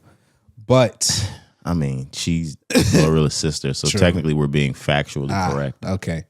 But she made the news and headlines this week because she went on a rant and rampage talking about how her sister, who we all know, GloRilla, doesn't support her more specifically, but as a totality, the whole entire family. Yeah. She doesn't send money. She doesn't, support in any way, not just monetary. And she brought all that news to social media, and it was the talk of the town. It was definitely the talk of the town, and this is a bunch of hood shit going on right now. True. And where else besides Facebook would you expect the most hood of the hood shit to start? This started on Facebook. Yep. Because like you said, her sister took to social media basically to say that at this point, GloRilla is a multi-millionaire. She's signed to a major record label contract, and her family um, her family's financial and economic state doesn't echo that. Basically, is what her in a like a better terms. That's what GloRilla's sister was saying, and what she was basically saying is, I'm not asking for a whole lot. I'm just asking for $2,500. I don't know if that's a one-time installment. I don't know if that's a month. But she was asking for GloRilla to financially assist the family. Now, just to start, in my own opinion, I don't think it's GloRilla's obligation to pay for any of her family members. I don't know the dynamics of her family. I don't know if she's cool with her mama. I don't know if she's cool with her sisters. I don't know who has supported her or been there for her throughout her life. So therefore, I can't say whether or not it's a sour thing that she's not financially taking care of her family. The only thing that I will say, and I don't want this to go anything towards my opinion, some sentences sound bad no matter how you say them. The sentence, GloRilla is a multi-millionaire, but her mother works at FedEx, sounds bad no matter how you say it. I don't know if that's her mother's choice. I don't know if it's her father's choice. I think her father's also a postal worker still. GloRilla's had a lot of fun with this. She's been mocking her family as her sister's been talking about it, making memes about them, telling them they ain't getting no fucking money. Just the sister specifically. Just a sister. Yeah. So I saw a little bit more. GloRilla's been posting screenshots of text messages of her and her mom's relationship. So from the outside looking into the naked eye, it seems as if GloRilla does have a great relationship with her mother and does not have a great relationship with this so-called sister. And that's why this sister is now speaking out. I, like you as well, don't think anybody's obligated in these situations to support whoever it may be, cousin, brother, sister. And one thing I'm going to say, and this is not me pocket watching, I'm not calling GloRilla or anybody else in this situation broke, but these artists don't really be having Everything as you much as y'all think they have. Yeah. Especially when they are tied to a major record label. Like, yes, we can look, and don't get me wrong, I'm sure GloRilla is up, but up enough to tell somebody, hey, quit your job? Up? Maybe not. Multiple people? Maybe not, right? And you mentioned FedEx. Remember where these people are from. Memphis, Tennessee, where, if I'm not mistaken, I think is the headquarters for FedEx, at least where the Grizzlies play. It's called the FedEx Center. And when you get in FedEx and you get tenure in FedEx, I hear that the benefits are absolutely outstanding. So the mom could be choosing to still work at FedEx, right? I'm just giving a different point. Again, I do not know, do not really care about these situations. But one thing I got to say about this sister, she is milking this situation. She did ask for $2,500. Allegedly, Tory Lanez heard about the news from the inside and got his people to send her $2,500. I did see that. I saw that as well. And then one point I got to say that it's hilarious that the sister said, and this is why I think, like, some people just, look for an opportunity to make something, right? To make a moment. For sure. To gain popularity. For sure. And you start to realize why they may not have a good relationship, the sisters, or why people are in the situations that they may be in at this point. So, story. The sister said when she's out, whether it's Memphis or anywhere, I'm just assuming it's Memphis, and she's out late nights and she's going to the clubs. When she walks in, everybody knows, hey, that's GloRilla's sister. They show her love. They give her dap. They say what's up. They may even take a picture with her. Okay. But she said when she leaves, she got to go outside and get in a Malibu. And that doesn't sit well with her. Okay. Because all these people know her as GloRilla's sister. She should be hopping in a Phantom is what she's saying. But Little when Maybach. she leaves, she got to leave in a Malibu. She should be in that 911 is what she's saying. How's that GloRilla's fault? Okay. Like, that's all. That's the point I wanted to make. I thought that shit was hilarious. But I don't think that's GloRilla's fault, bro. It's not GloRilla's fault. Now, what I will say, honestly, she just didn't do this shit right at all. Like I have like siblings that have told me like, hey, yo, like when you make it, just know like I may not be begging you for money, right, but like I'm going to ride your coattail into some sort of success. Sure. And honestly, the way that GloRilla's sister is popping her shit now, I'm starting to see her make little skits and shit with comedians. Yep. You could have been doing this, never had to beg for the money, and even that, like, there's certain types of levels of success to where you still ain't got to worry about money in your pocket. Right. Like, look at the shit that Charleston White or Woody, like that 20v1 streaming video, like all these different types of alleyways that she's using now because her name has a little bit of clout. Right. That she honestly could have popped this before. Yeah. And had the money that she asking GloRilla for in her pocket. True. Like, true. you literally never had to do this. Even honestly, as big as GloRilla is, bro, y'all could have popped some fake shit and you could have got yourself the same success. They tried that. Remember early on? You remember when GloRilla got into that shit? Did she? Yeah, go ahead. Wait. What you talking about? You don't remember? It was like a hotline or something she had in her bio, like a number. Oh, she was a scammer. You remember? Yeah, I remember that shit. It was probably about 3 years That's ago probably now. why they don't talk. It was her sister that got her in on this shit. right. Bitch, you gonna fuck my fame up. Don't fucking talk to me no more. Right. But what about the 2,500? But she really could have gotten a lot of this without, I'm sure, souring a bridge with her sister now. Yeah. I agree. Boy, she ugly. But oh, man. yeah, she looked like GloRilla used to look. Like, if y'all remember how GloRilla used to look, F&F GloRilla, she looked like her. Just a little more masculine. Yeah. Just a little more masculine. Like, never mind. I'm not even gonna keep Chill. Chill out, brother. Cari, it's not crazy. I'm sorry.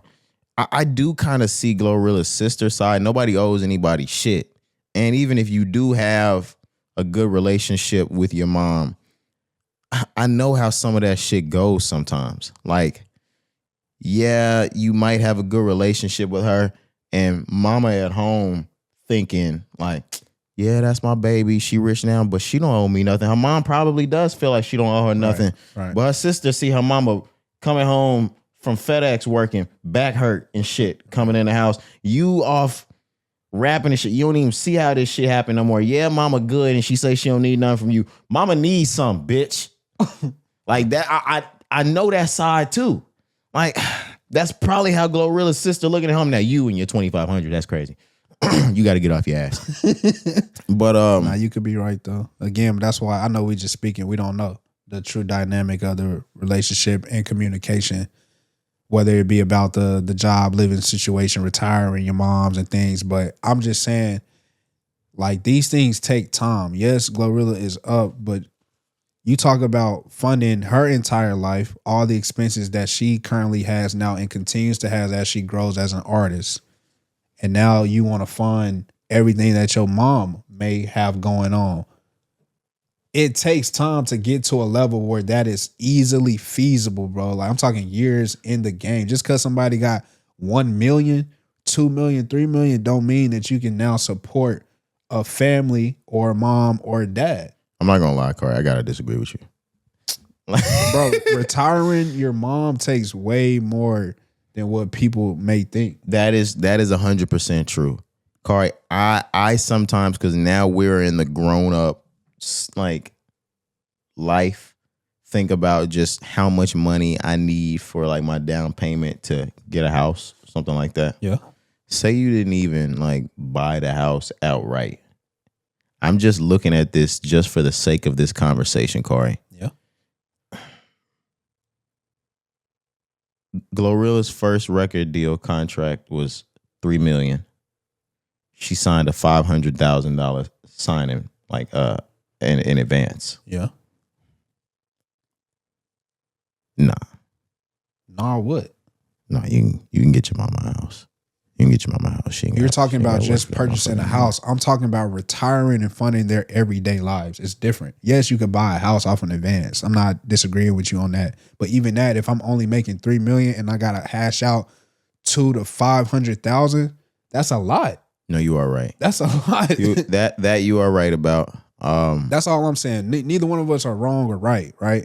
I'm just saying, like, it takes more than just, oh, I got an advance or I'm up and now I'm gonna support your life in retirement. That's all I'm saying. I'm just looking at everything.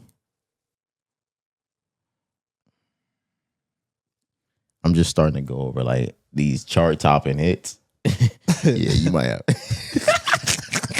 She may have enough is what you saying. I'm looking I don't at know. TGIF tomorrow too with Cari. Man, you know, Gotti may be taking a large cut over there.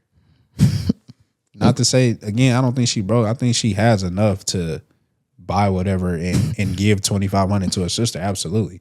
You know she was on the last Tyler album too. Glow was? She's getting sticky. Oh, yeah, she was on that bitch. Damn. Yeah, she. No, Platinum artist, Grammy winning artist, huh? It gets stickier the further we go. Grammy nominated artist. Yeah. Nah, man. And your mama works, Cari, at FedEx. Hey, bro. Tomorrow too, Sticky. TGI Friday. So look, let me put this into perspective for you. One of the biggest albums out last year, Cari. Let me put this into perspective for you though. And it's a completely different time where the money may have actually made, or album sales and record sales may have actually made you more money. J. Cole. 2011 sideline story. Moms was still working at the post office. He didn't necessarily retire his mom until 2014.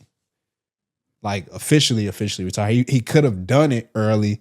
But as far as, again, like having a bankroll where you know all my expenses and everything is covered and I can cover you, that didn't happen for his mom until somewhere between 2013 and 2014. And you got to think this 3 number one albums by this point. So again, and the money may have been more that the money that you were making from album sales and record sales may have been way more than what an artist may get now in this streaming world. That's all I'm saying. If you're doing this smart, it may take some time. It may take years. She can hash out money and probably retire her mom right now, but will she be broke in 2 years if she does it today? That's all I'm saying. See, we might actually have to look at it in reverse too, though, Cari. The landscape of rap is a lot bigger. These rappers are starting to make way more money than they made back in the day.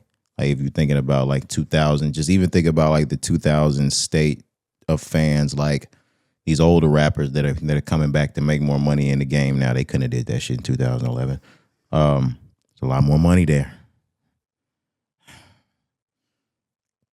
Cari, I don't fucking know, man. Yeah, I know, bro. You are sitting at the fucking Grammys in their fucking years worth of fucking salary. Like your dress is your mom's year's salary right now that you're wearing at this award show, Cari, and you can't send $2,500 down to the crib. They just ain't cool.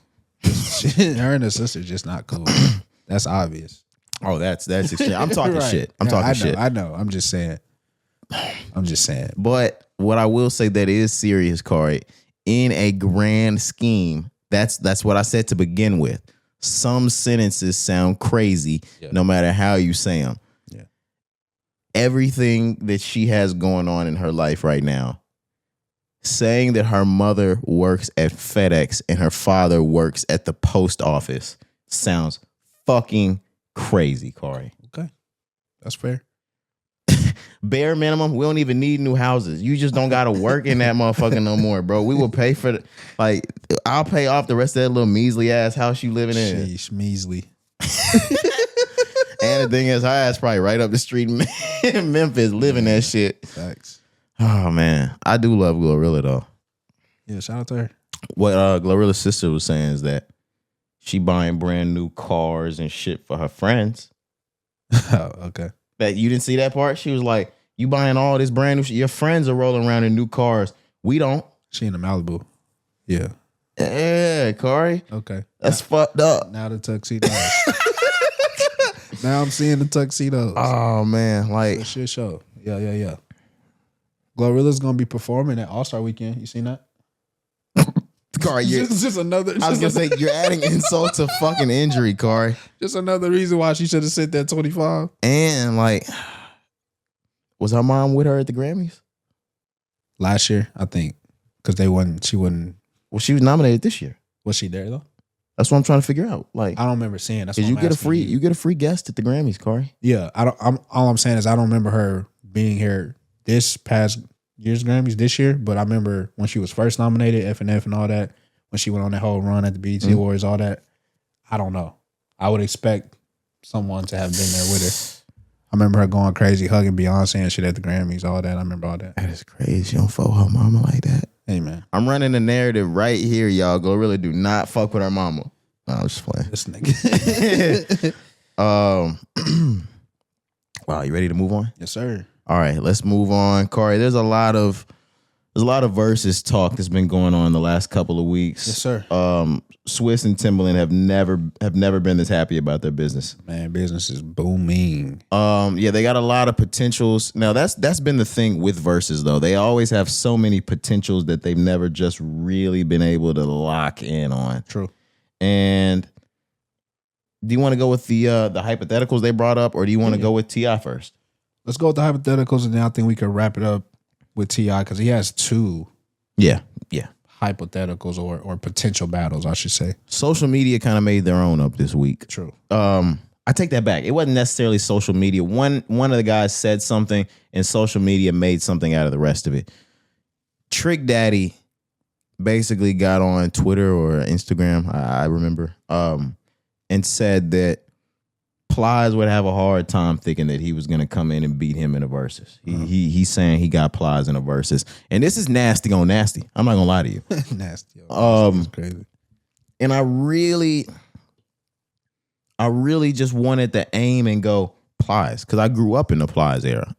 We were elementary school kids in the Trick Daddy era, and of course, Trina was fine as fuck. We got caught. I mean, not got caught. We was trying not to get caught watching BT Uncut and shit at night. So I remember the Trick Daddy and Trina era like it was yesterday. Yeah, they was freaks. Bro. Yeah, they was nasty. And they all gonna try to tell us y'all never fuck. You shut up. Trick Daddy and Trina was nasty as fuck. Hell yeah. But as you get older and you get into, I start to like when I think sixth grade. I always think elementary school, but you got to think about everybody else's sixth grade, and that's really middle school. So our middle schoolish days, that's when you start to fill Plies up in that playlist, that 07, 08, 09, 2010. Bust it, baby. Yeah, that's Plies' prime era. Facts. And boy, was that nigga so important to us when he shouldn't have been. He was hot, bro. No, I'm just talking about the fact that we shouldn't have not been listening to that nigga. That's what I mean. At our age, we had no business listening to Bust It Baby, Wet, none of that shit. Yeah. But nevertheless, he became like the Trick Daddy or the Uncle Luke or almost the R. Kelly-ish nasty guy of our era. And of course, not talent-wise R. Kelly. But Keith Sweat, that's a better one to say. I don't know who I got coming out of a winner of Trick Daddy versus Plies, and I would aim to say Plies still, Cari. Yeah, it's funny that you described it that way initially because I had the same thoughts where at first when I saw it, I'm like, bro, Plies is easily going to win taking this, right? Because I'm thinking of the same eras in the same time frame that you mentioned, which is, whatever year that was. You said we were like sixth grade. Yeah, it started maybe fifth, sixth grade, but all the way through maybe our seventh and eighth grade year.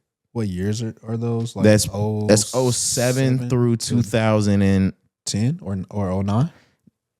Through 2010, I'd say 07 to 10. 07 to 2010 is really Plies' biggest years. Okay, so if I'm just thinking that time frame, yes, I take Plies, but I kid you not, I didn't sit here for long, but I thought about it and I was like, we may be missing a whole 5 to 10 years of Trick Daddy smashes. There's a lot of Trick Daddy. You know what I'm songs. saying? And so, again, I'm thinking about a versus battle, which is 20 songs apiece. And you feed off crowd energy, you feed off hits, and you feed off of publicity.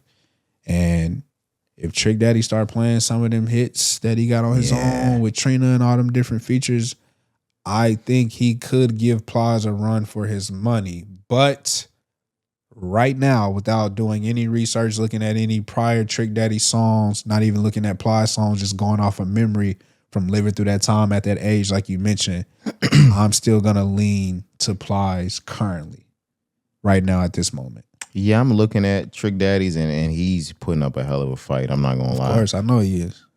Still balling. Now, nigga. You don't know now, nigga. Yeah.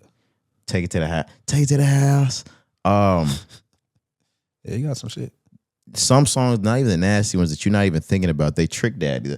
Let's go. Yeah, I just seen if that. you want it, you can win. Like that's Trick Daddy. I know y'all remember Lil Jon from that bitch. Shout out Lil Jon because I saw that thing about his son. Yeah, no, that's crazy. That's crazy. I'm glad we actually brought that up right now. Yeah, but for sure.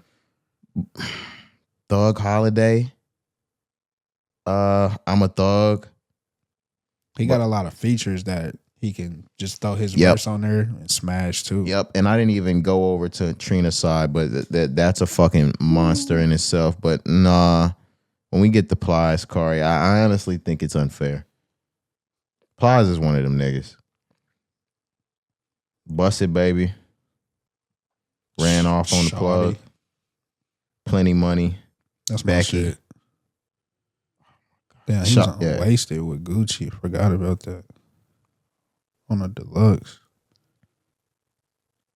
Wow. Yeah, that Plies album. I'm so hood. The Realest, and then the other one, The Definition of Real. And that came out, yeah, you was right. That's 2008. This nigga's on Please Excuse My Hands. I forgot. Mm-hmm. Oh my God. Oh my God. Damn, bro, we hit the years perfect. Yeah, it was 07 through 10, basically. Hell yeah. Damn. Yeah. Now this, I'm not gonna lie. This is a versus. I'm gonna order some food in, and I'm and I'm watching this bitch.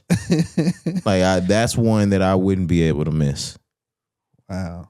Plies is one that I think in our culture, he doesn't get overlooked in pop culture. But when it comes to music and what he contributed to the hip hop R&B community, I think we overlook Plies a lot. I think we overlooked that whole 2007 to 10-ish era.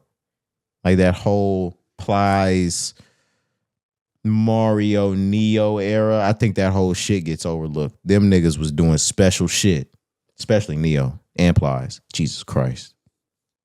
Yeah, bro. Nowadays in 2026, those names don't even sound like they ever even belong together. But back in the day, Neos and Plies together, nigga? And we don't have artists that contribute in the ways that they contribute. Plies, we just talked about him identifying or having that identity right. Neo, artists like that who's also producing and writing hella shit for other people.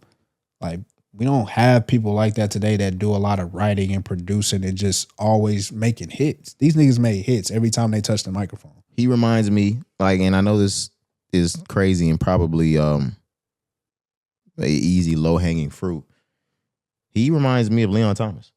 Neo reminds me of Leon. Yeah. When I said it just then, that's the person I thought. I was like, there's nobody, but obviously it's just Leon. Leon's an anomaly. But yeah, we don't really have a lot of people who produce at a high level, whether that be actually production or writing, but also have their own hits at the exact same time. And Neo was one of those guys during that time frame for sure.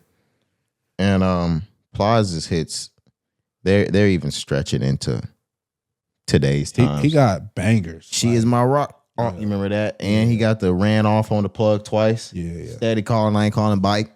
Nah, Plies got hits for real, like concert hits. For sure. Yeah, absolutely. That's what I mean. So in a versus arena, it would probably serve him well with songs like that. So I'm going Plies.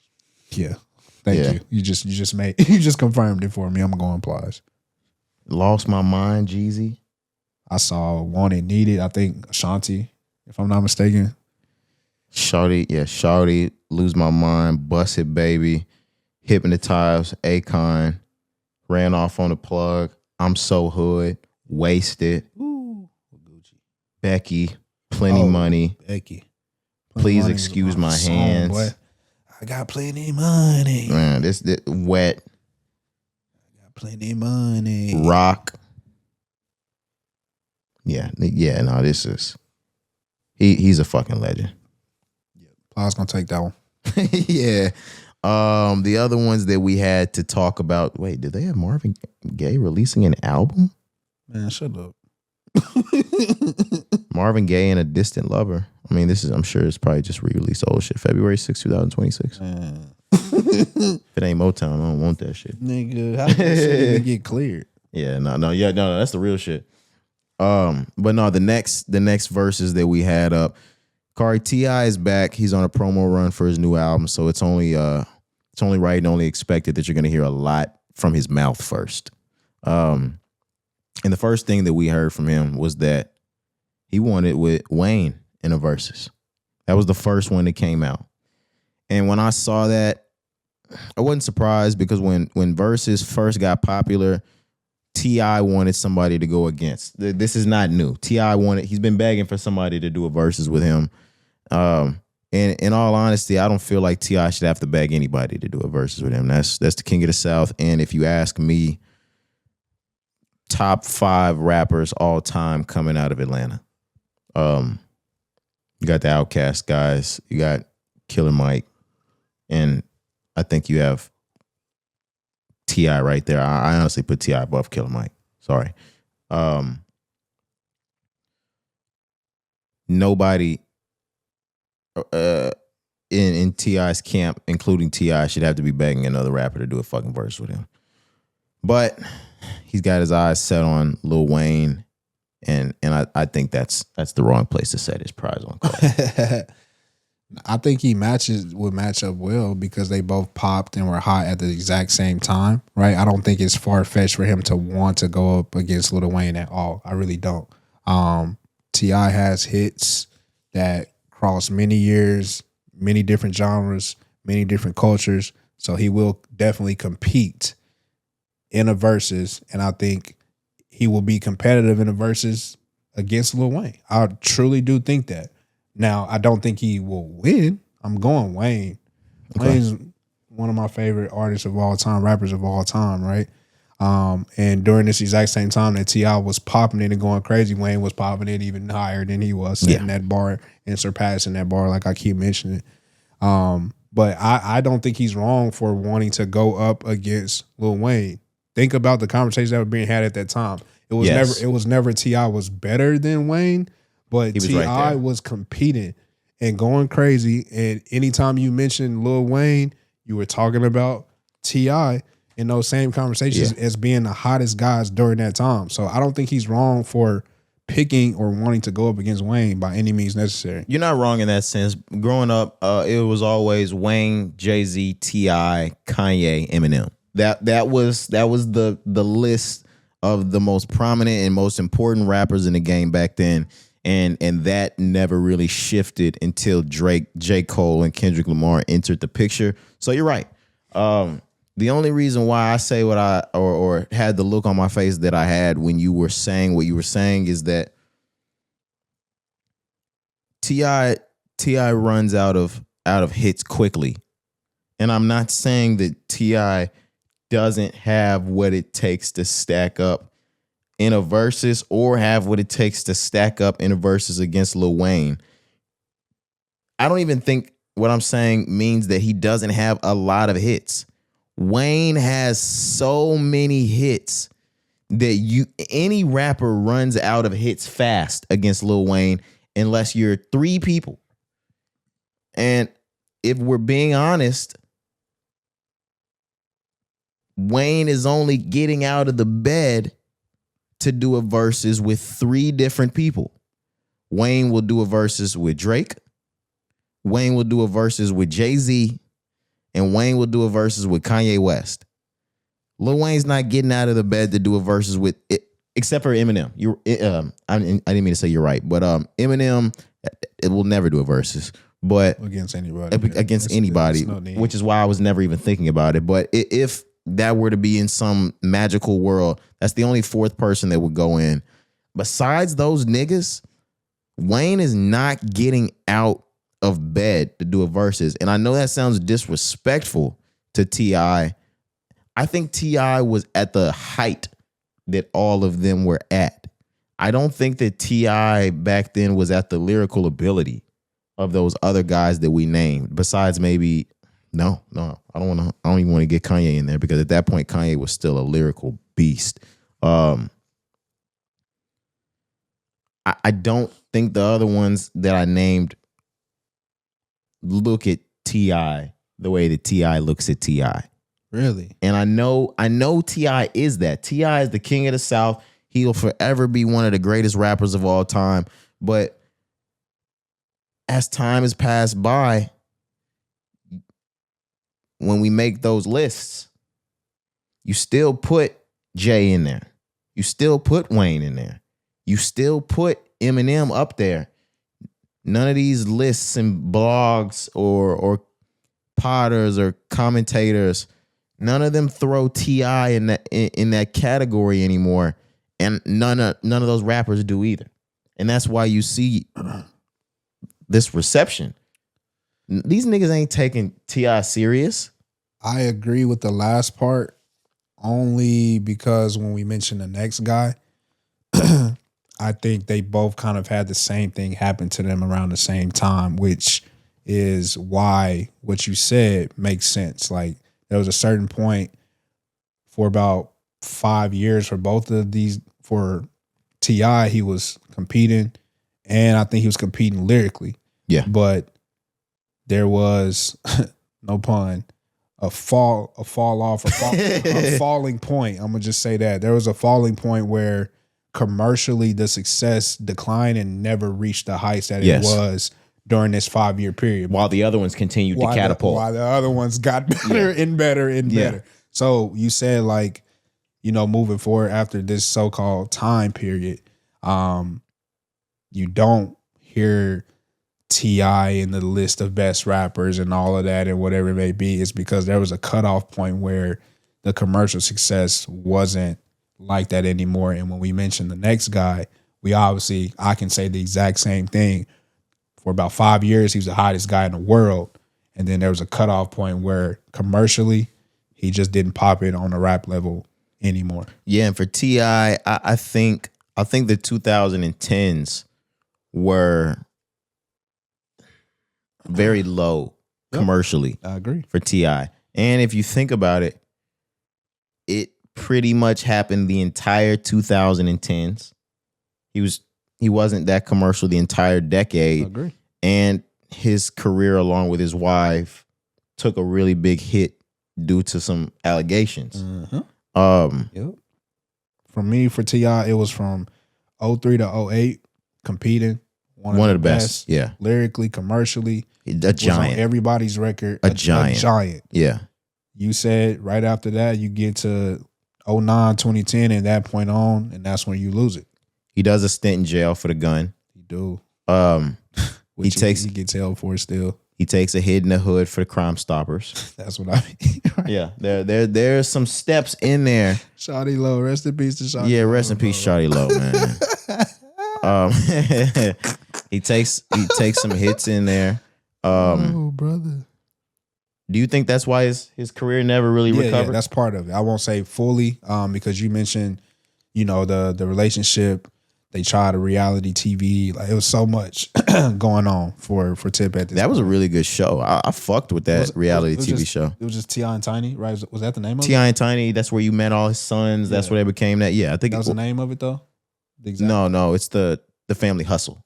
Yeah, the Family Hustle. Okay, but I do remember that. But T.I. and Tiny, the Family Hustle, I think. To your question, the allegations, the stint in jail, there was a lot. And I mean, the raps just wasn't the same. Yeah. I mean, like, we can try to give a guy all these excuses which play into it, but you just didn't have the hits anymore, brother. Wayne did a stint in jail, multiple stints in jail. It came, no problem. Came right out of jail and dropped one of the best projects he's ever released, Carter 4.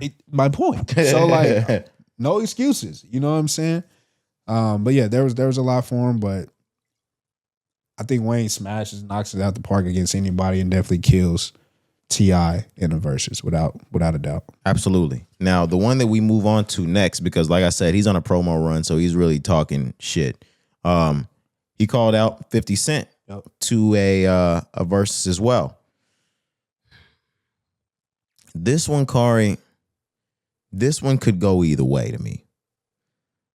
The reason why it could go either way is because I truly believe deep down that T.I. has more hits than 50 Cent. The thing that is hard to combat are his hits as big as 50 Cent's. If T.I. has 15 hits, and of course we go 10 to 20 songs, but if T.I. has 15 hits and 50 only has 7, are your 7 hits big enough to look as big, or your 15 hits as big enough or as impactful enough to look bigger than my 7? Because if I'm pulling 7 hits straight off of Get Rich or Die Trying, nigga, I might smoke you. I might smoke you, Cari. It's funny that you say 7, because I know you just pulled that number like out of a hat. Oh, he got 7 on there? Nigga, I just pulled up 50's top songs. Just top songs on Apple Music. You start with In the Club, obviously. Is 7 of them off of Get Rich or Die Trying?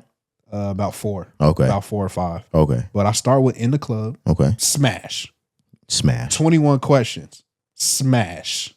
And all of these that, I mean, 2 of these that he just named are their first album. And they're bigger smashes than any T.I. song I can think of. Same album, Get Rich or Die Trying. We have Many Men. Fuck. Next, we move in to Hate It or Love It, which is really game, but still, nigga. That's 4 smashes. Holy shit. Out the gate. Then you move into PIMP, still on Get Rich or Die Trying. Holy shit. You know what I'm saying? Then you have How We Do. This is the game's documentary again, but that's 50. I can keep going. Disco Inferno. This comes off the Massacre. You haven't said Candy Shop or Lollipop yet. I skipped those trying to do a different different look. Okay. But those are above the one that I just said, Disco Inferno. Okay, so add the ones I just said. That's 9. Candy Shop. Lollipop. Oh, wait, no, Lollipop's not one. Candy Shop, there's another one. I'm trying to think of it. Fuck. Because Lollipop and Candy Shop, same song. I'll just say that. Yeah, no. I can't think of it, but we'll find it. Yeah. But nigga, that's just 5, 6, 7 hits right there. No fucking way. Hold on. Which one you thinking of? It's another sex one. Let's see. I think it might be on The Massacre. Am I tripping? Oh, I didn't even say Wankster. Yeah. Yeah, he might not win. Damn, 50 got smashes, bro. For real. I Get Money. Yeah, that came later, but yeah. No, I'm just talking about hits that he still has. Window Shopper. Boy, this nigga got smash. Hustler's Ambition. What Up, Gangsta? Best Friend? Is that the one you talking about? Nah, I'm looking through. I don't know what the fuck I'm talking about at this point. Yeah, because you said Lollipop, but that's same song. That's Candy Shop. But regardless, right? Just back to the point. I don't want to throw you off. Just a little bit. Okay, just a little bit. Shit. Yeah. Just a little bit. Just a little bit. Get the lick and it touch a little bit. Yeah. Hey, no. Yeah. Cari, T.I. might just want to shut the fuck up. Nah, you hit it right on the head, though. You said if T.I. got 15, 20 hits, which he does, 50 could only have 10, and those 10 be better in a row than your 20 total. It's very possible. Looking at T.I. right now, Cari. I looked at T.I. already. Trust me. Got them hits. I knew. My Love, Justin Timberlake. Yup. Whatever You Like. Mm-hmm. Fancy, Drake. Yep. Live Your Life, Rihanna. Yep. What You Know. Mm-hmm. Soldier. Destiny's Child. Yeah. Bring 'Em Out, 24s, Rubber Band Man, Dead and Going, Blurred Lines, Shoulder Lean, Ain't I, Big Shit Poppin'. Did you say Rubber Band Man already? Yeah. I don't. Oh, yeah. You did. Man, you know what's crazy? Shit. Because I'm gonna tell you who I would pick now. And 50 Cent, I've said it before, 50 Cent was my first favorite rapper of all time. So I have extremely love for 50, have extreme love for T.I. Whoa, you picking Tip? Extreme love for Lil Wayne. But I am taking T.I. Against all of them? Even against Lil Wayne? No. Oh, I was like, holy shit. I already said I would take Okay, Wayne. I was like, no, when you just named them all again, I was like, oh shit. I just wanted to say like when they were my favorites. Okay. 50 Cent was my first favorite rapper. But I'm gonna take T.I. I'm gonna take T.I. in a close finish. Like, nigga, if we're running a race, you beat the nigga by 0.3 milliseconds. I'm going to take 50 just because I've seen a lot of these verses, and some of what matters is that at first instinct, the moment a nigga hear a beat, seeing what that comment section sent, the moment that fucking beat drop, I'm thinking of Wanks that, and 50 has that on every song, even them gunshots for Many Men. Man, I just think it's hard to beat. T.I.'s not one to be fucked around with though. 50 had a lot of fun with it, and honestly, I've never seen a 50 beef where I'm looking at the end of it and I'm like, 50 real life corny. I don't like this one though. I don't like him bringing up I was about to say, this one he's gotten slightly corny, in my opinion. for sure. 50 he brought up his best friend being murdered, him having to talk about his best friend being killed on the stand, right. where they get the whole snitch allegation from. Yeah. It's not really snitching, but yes, it is. To the internet. I know what. Yeah, the only reason why I said yes, it is because when we said the shit, or when I say the shit about Gunna being on there, I called it that then, and T.I. is literally sitting on the stand, and Gunna wasn't. But he was just detailing he had to because his best friend was murdered. He was there. All right. I think it's really nasty what 50 doing right now, and T.I. a grown man. Like T.I.'s super past the shit. It's really just promo for him for the new album, which he also said will be his last. Did you hear him say that? Yeah. You think it's gonna be better than the fall off? he gotta fall off, Cari. T.I. gotta fall off. Because I said that. Hell yeah. T.I. gotta fall off for real though. Like Cari, don't let this album end better than the fall off, because I'm gonna talk shit. You crazy. I'm gonna talk shit.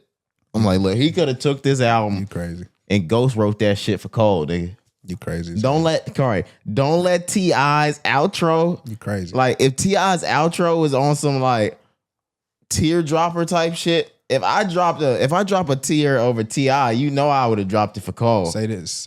You willing to bet on it? No fucking way. All right then, nigga. Nigga, this might be the worst record we've heard all year, nigga. Like, all right, put your money where your mouth is, nigga. No fucking way, exactly. man. Exactly. This is not T.I. versus T.I.P. I would have bet all the chips on that bitch. Yeah, facts. Oh, facts. No fucking way. I'm not putting my money on a T.I. album in the big 2-6, nigga. Not in the big 2-6. Hell no. Oh man, I'm not even putting my money on him in a versus, nigga, against other old niggas. What the fuck? I just picked 50, nigga. Yeah, you did. You think I'm putting my money on his last album? Nah, you right. Damn. I don't know if anybody that's listening has seen the movie or like the Temptations docuseries, but that's where I am with his music and his career. I don't know if y'all remember the beginning, but Motown literally used to do a test on whether the song should come out or not. And Berry Gordy was like, if you were down to your last, would you buy this song or a sandwich? Nigga, I'm taking the sandwich at this point, nigga. Like, I'm not putting any money on this fucking album. Whatever we get, we get. I love T.I. though. And I don't know if it was his last album, but a couple of years ago, T.I. put out a really fucking good album. That album that he had Dave Chappelle narrate. I don't know if do you remember that one? It was 2018? Maybe. It's one of the first albums we discussed on this podcast, guys. Let me see the name of this album. Dime Trap, 2020. I'm sorry, 2018. Yeah, that was. Yeah, I don't remember that. Yeah, you tripping. Yeah, Dave Chappelle was all over the album. One of my favorite songs by Tip, The Amazing Mr. Fuck Up. Fire. But yeah, we don't have to stay here forever, guys. We can go ahead and move on. We're actually out of music by this point. You have more before we leave? No. Super Bowl, Cari. Yep. The Super Bowl was today. Let me actually go back. I have my sports app open. At this point, guys, the Super Bowl has concluded. We got a Seahawks win. Cari, you were right. 29-13 at the end. This is the most lackluster Super Bowl I think I've ever lived through. And I don't mean the game. I mean everything preceding it. I feel like nobody I know was excited about this Super Bowl this year. I don't know anybody that was having the Super Bowl parties today over the game. I feel like everybody was just doing shit to get together because today was the Super Bowl. I feel that. There was no big anticipation about like, oh, the teams are this is gonna be a one for the ages. Like it was never one of those. It was just today is Super Bowl Sunday. Yeah, I mean you have years like that. I agree. From just the game itself, a lot of people, were kind of halfway on the Super Bowl performance and all of that. So yeah, definitely. I didn't see too many parties and get-togethers outside of, like you said, just getting together because, it's the last football game of the year. Yeah. Sure. I had a lot bigger hopes for Drake May. They bullied that nigga all fucking night. I mean, offensive line kind of thing, but he got bullied. Their defense was great. They blitzed. They broke that fucking line up the whole fucking night. He was getting sacked all night. Yeah, it's literally what I expected and why I chose Seattle, just because I knew their defense was so dominant. Man, I did expect the Patriots, New England to show a little more, effort on offense. Hold the line up a little bit, nigga. Fuck. But when you got two rookies on the left side of the line, one at tackle, one at guard, you kind of knew with Seattle's edge and D-line being so dominant that they were going to struggle and have some issues. And I think for Drake May in year two, the lights just got a little bright for bro. This whole playoff run and he didn't have a good playoffs in the big game. It just all came to a halt. But year two, Super Bowl, year one for the coach. Super Can't be Bowl, mad at that. Yeah. I mean, bro, like y'all got there, but I knew coming in like Seattle's defense was going to be so dominant that the offense really didn't have to do much. The first half was nothing but field goals. They ended up scoring touchdowns later, obviously, to get to 29 points. But for the longest, I think the kicker may have had like 5 field goals, bro. 5-6 field goals alone. Sheesh. So when it's like that, you don't even have to score touchdowns. It's game over. You know what I'm saying? Like, it's nothing you got to do. That's just a testament to the defense there. We getting field goals, and these niggas still can't do shit. Like the whole game. The bigger portion of this, Cari, is that halftime performance. Absolutely. The Bonito balls that they was calling it. Yeah, I mean, unless you were watching Kid Rock. You didn't watch the alternative USA halftime performance, Cari? No, brother. They had a lineup. I didn't watch this, guys. I just want you guys to know I did not watch. This information is coming from bits and pieces that I've seen on Instagram. Kid Rock was there. There was an assortment of other different country artists. I know the vice president was there. What the fuck, man? Like, and that's just a testament to how much these niggas will support some bullshit. It's just some bullshit. Nevertheless, the real Super Bowl 60 halftime performance was performed by Bad Bunny. Yep. And man, you got to take your hat off to Bad Bunny. And at first for the courage, because I know he was frightened From what I was told, he was wearing a bulletproof vest the whole performance. Whoa. I mean, niggas been sending him death threats the whole fucking time. But I've been critical because, I mean, it's the Super Bowl. I wanted to have a good halftime show. Yeah. Not a huge fan. I don't understand the records. Bad Bunny put on a great fucking show. Thank you, bro. Hey. Thank you. Look. Yo, I didn't know he had on a vest, though. Is that real? He had a bulletproof vest on. That's the type of shit. That's fucked up, though. Damn. He a U.S. citizen. I didn't know That's that. fucked up, Cari. Yeah, I real life didn't know that, but I'm sorry to cut you off. I agree with you. I wanted to say, like, I think the show was perfectly fine. Like the choreograph, now I'm starting on choreography. The choreography was great. The show was great. The guy put his country on the map. You know what I'm saying? Yeah, I didn't understand what he was saying, which was to be expected, right? Yeah, you could feel some type of way about that. I'm not upset with anybody that's upset that the shit wasn't in English, but man, he repped his country, put on a great performance, had Lady Gaga come out and support him. I'm not mad at that show by any means necessary. No, I'm not mad at it. Yes, we've seen better shows. Don't get me wrong, but I had no issues. Me and my lady sat there and watched it, and I was like, it was cool. It was dope. It was nothing exciting or that I'm gonna be like, bro, you had to be there, you missed it. But I thought the show was just fine. You know what I will say though? I don't think you have seen visuals better on any other show. Really? I think that was very important, and it was important to me because I'm not a huge listener of his music. I think the brown representation. Yep. I think the optics of him taking you through different parts of necessarily his hood. Right. I want to call it his hood. I don't know if it's the hood to him, but like he taking you through his hood. Right. Exactly.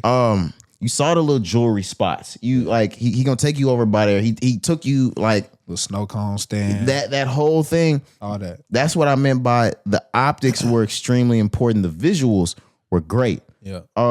Culturally, it was culturally moving for his culture. Everybody, not just for his culture. Like I liked seeing like all those brown people together. The bachata niggas bachata and they ass off up there.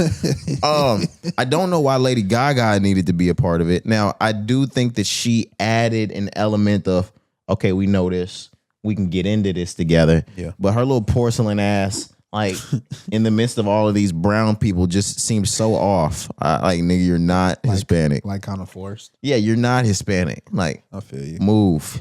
Give me brown, give me. That's how we know you, nigga. Yeah, I wasn't upset with it, but you have a strong point. I'm not mad at it at all. Like, if that's what Bad Bunny wanted, right? Fuck it. He displayed now the whites, Cari. Did you see the part where he displayed him? The two guys winning.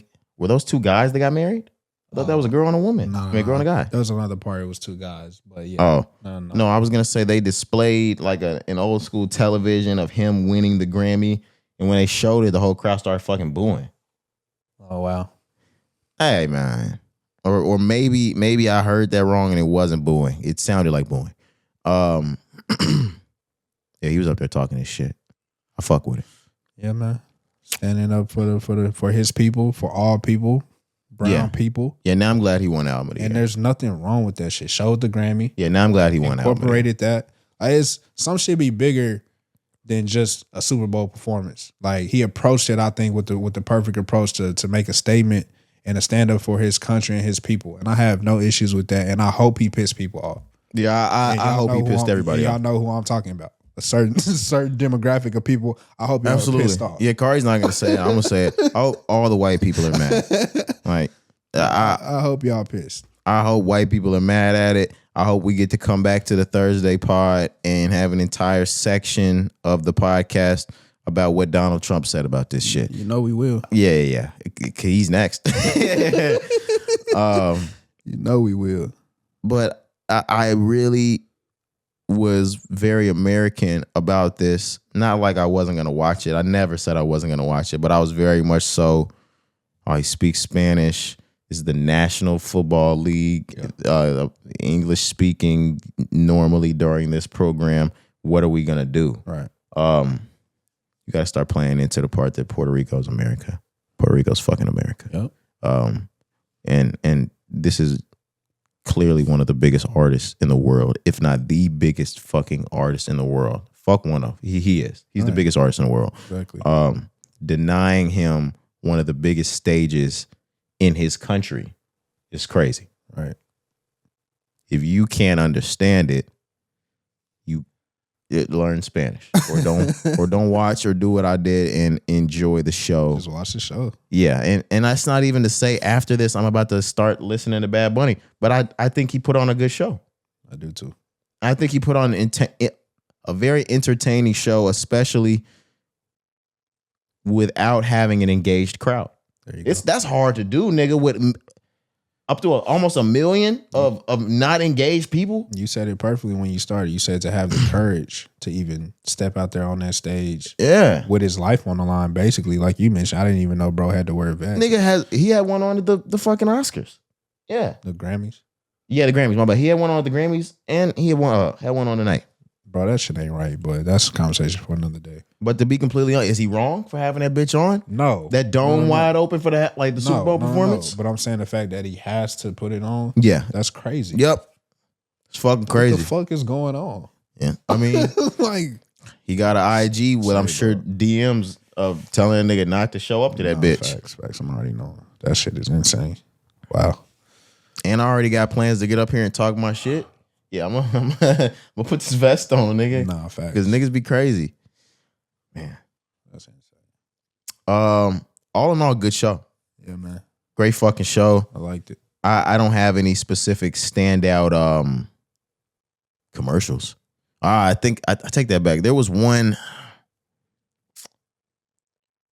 was like a Ben. I don't know if it was Ben Stiller or not Ben Stiller. Who's It is Ben Stiller from Meet the Fockers. It was like a Instacart commercial. Yeah, he fell off. They did like the vintage look and he fell off the stage. That was fucking cool. The one with Ben Affleck, the Dunkin' Donuts one. I fuck with that one where they had like a AI old school version. Everybody Carlton was there. That whole shit. Goodwill Dunkin'. Goodwill Dunkin'. Yeah. Instead of Goodwill Hunting. Yeah. I liked it was T-Mobile. I believe they brought back the Backstreet Boys. I didn't see that one. I didn't see that. I thought that was funny. Speaking of that, J. Cole has one of the fucking nicest lines in this motherfucking album about that. But right before it, he said Backstreet tearing up my heart like it's God damn Cole. Fuck, nigga. Yeah. That's what I'll be meaning. Like, bro, the rap you will never ever be able to strip from this nigga. He's the best. Yeah.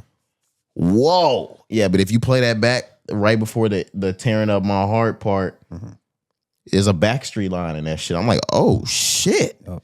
But yeah, I didn't see that. I'm gonna have to. All of these are gonna make their way into television and become regular. That's what I like, because these are really extravagant commercials, really expensive, extravagant commercials, big stars that you never see. One time a year, you get to see these things integrate into regular TV before after a couple of months it's flushed out again. That Dunkin' commercial, I want to see that one again. The Instacart commercial I fucking like. And I want to see that one that you're talking about. I love the fucking Backstreet Boys. Yeah. It was funny. But yeah, great show. Where are we at with it? Really two more topics. We have Donald Trump on the list. There's one more. The Winter Olympics just started. It's going on. I know you had that on the list. I saw it being promoted as well, just because, NBC and Peacock got the connection for the Super Bowl, so they were promoting that. But saw Snoop. Yeah, Snoop I know he got to deal with NBC. Yeah, he does all the Olympics. Him and Kevin Hart. But every time I see it, I'm like, bro, this nigga is a legend. Yeah, I said it to my girl. I said, I was like, babe, like there was a point in this man's life when he was on trial for murder. Signed to the most bloodiest, murderous record deal or record label in the game. And to see him being the main promo production for the Olympics and NBC. This nigga used to run with murderers, Cari. Bro, I'd be like, bro, Snoop is a legend. His whole friend group used to be murderers, Cari. Yep. This nigga hung with Suge Knight and Tupac. Man, say. Daz and Corrupt. in the dog pound. Shout out to Snoop, bro. Now this nigga makes sweet bakery treats with Martha Stewart, and does the after show For the life. for the Olympics. For the life, brother. Yeah. Some niggas that I say this about, and I got this from Mike Epps because he said it about Richard Pryor. Some niggas' lifetimes, you could live a whole lifetime and not top 7 days for a motherfucker.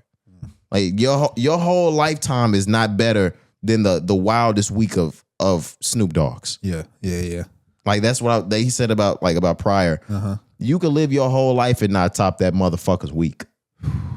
That's bar. Snoop. Yeah, like That's a bar. you could live your whole life 0 to 100 and not top Snoop Dogg's 7 days. Man, that's a bar. That shit is fucking crazy, man. Insane. That nigga has done it all. Yeah. You can turn on the fucking phone and see this nigga streaming with your best streamer right now. Like Smoking dope. he doing side missions, nigga. Yep. He has radio stations on GTA. Yeah. All right. Yeah. But Winter Olympics is going on. Yeah, man. Yeah. I'm really more of a Summer Olympics guy. I was about to ask, are you really watching this? I'm gonna try to get into it. Okay. Because we're past the what's his name? Was it Sean Alec? Shaun White? Is that it? The snowboarder? Yeah, Shaun White. Yeah. We're past the Sean White days. Yeah. That was really what I used to watch back when that was on. Is gymnastics is summer, so I don't think they do winter. Yeah. Right. But this is more like figure skating. Curling? Is that what it's called? What's the I fuck with that. Is that- I'm not gonna lie. With the big Yeah. ball on the ice where you gotta push it out. Yeah. I don't know what that's called. You might be right. I fuck with that.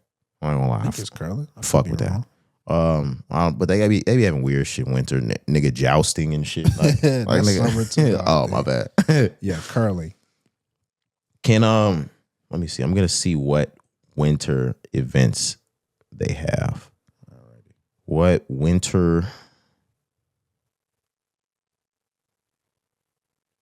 events? I got some. Okay. Alpine skiing, cross country skiing, Whoa. curling. It's a lot of curling. Ice hockey, figure skating. Right. Uh, Snowboarding, obviously we mentioned that. Speed skating is another. Yeah, what's that shit them niggas in Cool Runnings did? Because they got that. I don't know. Like, you don't remember the movie Cool Runnings where they used to get in those the race? Yeah. Because it was about a group of black guys that won the Olympics doing it. Fuck. I don't know what it's called, bro. Hold on, I'm gonna ask ChatGPT, what did them niggas in Cool Runnings do? Oh my God. They were Jamaican sprinters that failed to qualify and they became bobsledders. Okay. Yeah. Is that how that happened? Maybe I don't remember that I was whole about to movie. say, I don't really remember that neither. They failed to make the Olympics as runners and was like, you know what? Fuck it. Okay. Fuck it. Somebody's gonna make a Nickelodeon movie out of this one day. Fuck it. We got a chance still, nigga. It's Disney. Oh, you're right. It is Disney. You're right. You caught me slipping, nigga. You got me fucking slipping there, nigga. I feel you though. Wow. But no, to be honest, I probably won't watch much of this. I'm a summer nigga. I'm not even gonna try to sit here and lie to the pod, and I'm really not. I was trying not to. Shaun White's gone. Like I said, I would have really watched snowboard when Shaun White was going crazy. That nigga was doing shit you've never even fucking seen before. Yeah, it was like the Tony Hawk of snowboarding. Yeah. Truly. Impact, everything. But no, guys, sorry, you're not gonna catch me with this. We're black. We were. Chill. Oh, culturally, we would have been in the field. Yeah. Okay. History has it that way. But we got one more topic, and it's only right we get racist then. Because we're talking about Trump, guys. Let's do it. Over the past weekend, Cari, Of course, Trump has his own social media platform entitled Truth Social. Have you ever thought about making a Truth Social account? Not one time in my entire life. That's one I've never fucking thought about ever. But on this app, I guess he saw a video and had his team or he himself reposted it. And at the end of the video, there is a depiction starting, I guess, of what I guess is some bullshit Lion King with him as the lion. But it doesn't show any of that, Cari. It just shows the beginning of it, which is the end of the video. And that part of the video has Barack Obama and Michelle Obama as monkeys. Yeah. They're cartoon monkeys with human faces of Barack and Michelle placed on the head. Mm-hmm. Like I said, that was reposted. If this was Twitter or anything, it would be a retweet. It was reposted by Donald Trump himself. And later he took the post down or the repost down, and he caught a lot of backlash for it. He's explained it by saying he saw the beginning of the video and he liked it.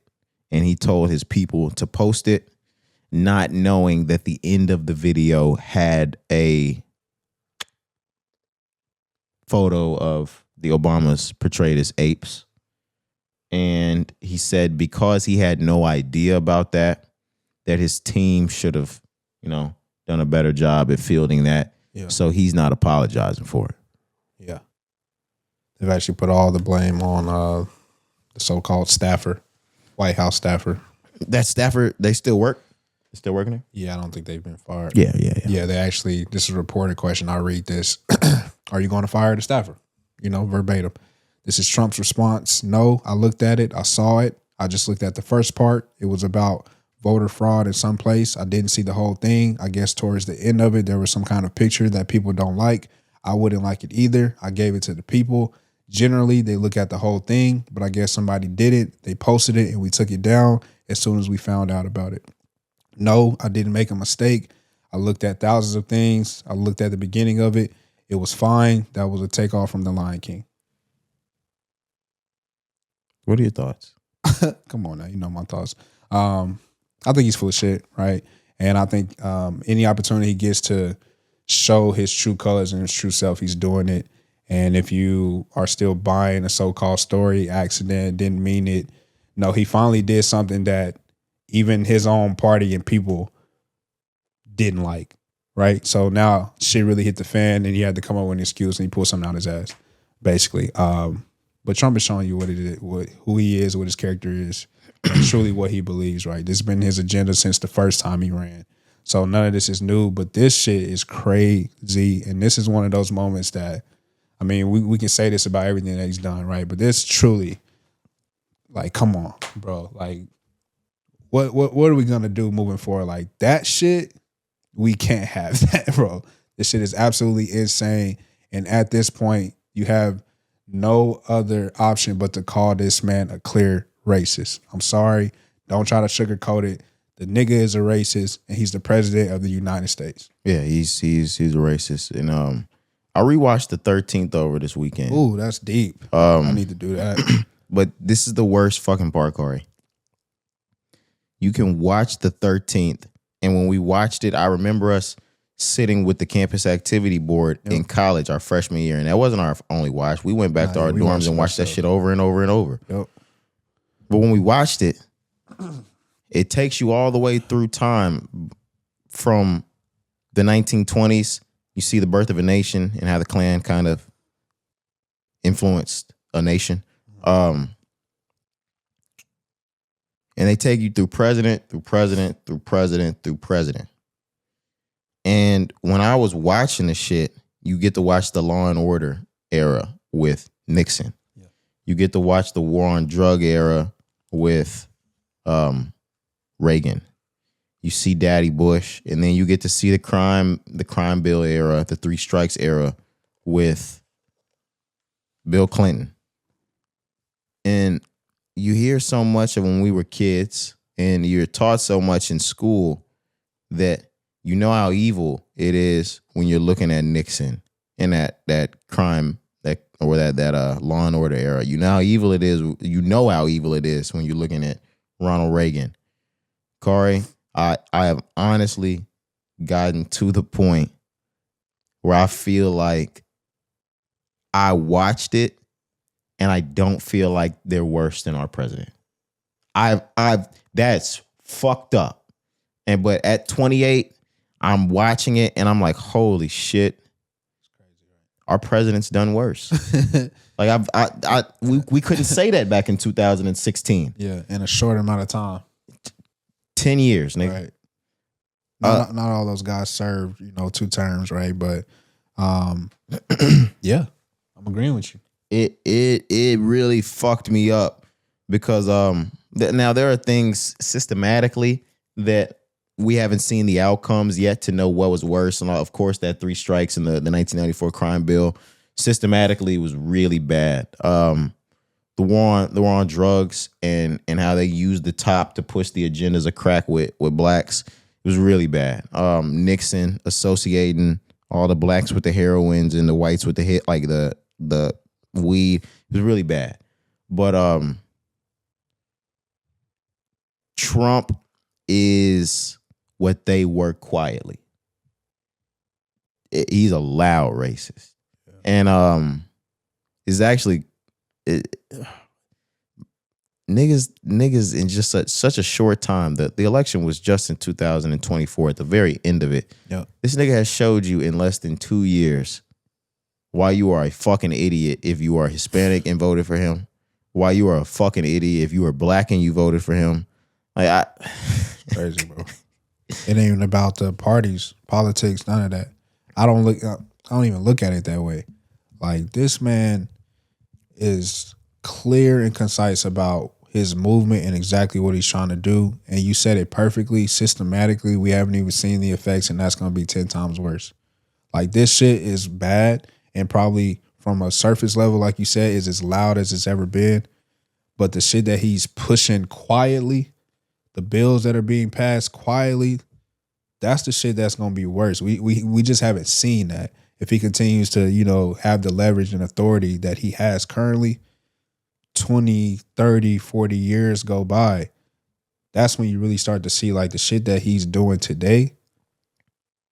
It's going to be 10 times worse, bro. And that's the scariest part for me. This racist shit is scary and should not be allowed as well. Like people, somebody got to answer for shit like this. Trump himself, but somebody got to stand up and really say like, this shit ain't right. The people in his corner got to say, hey, this shit ain't right, and he can't keep getting away with it.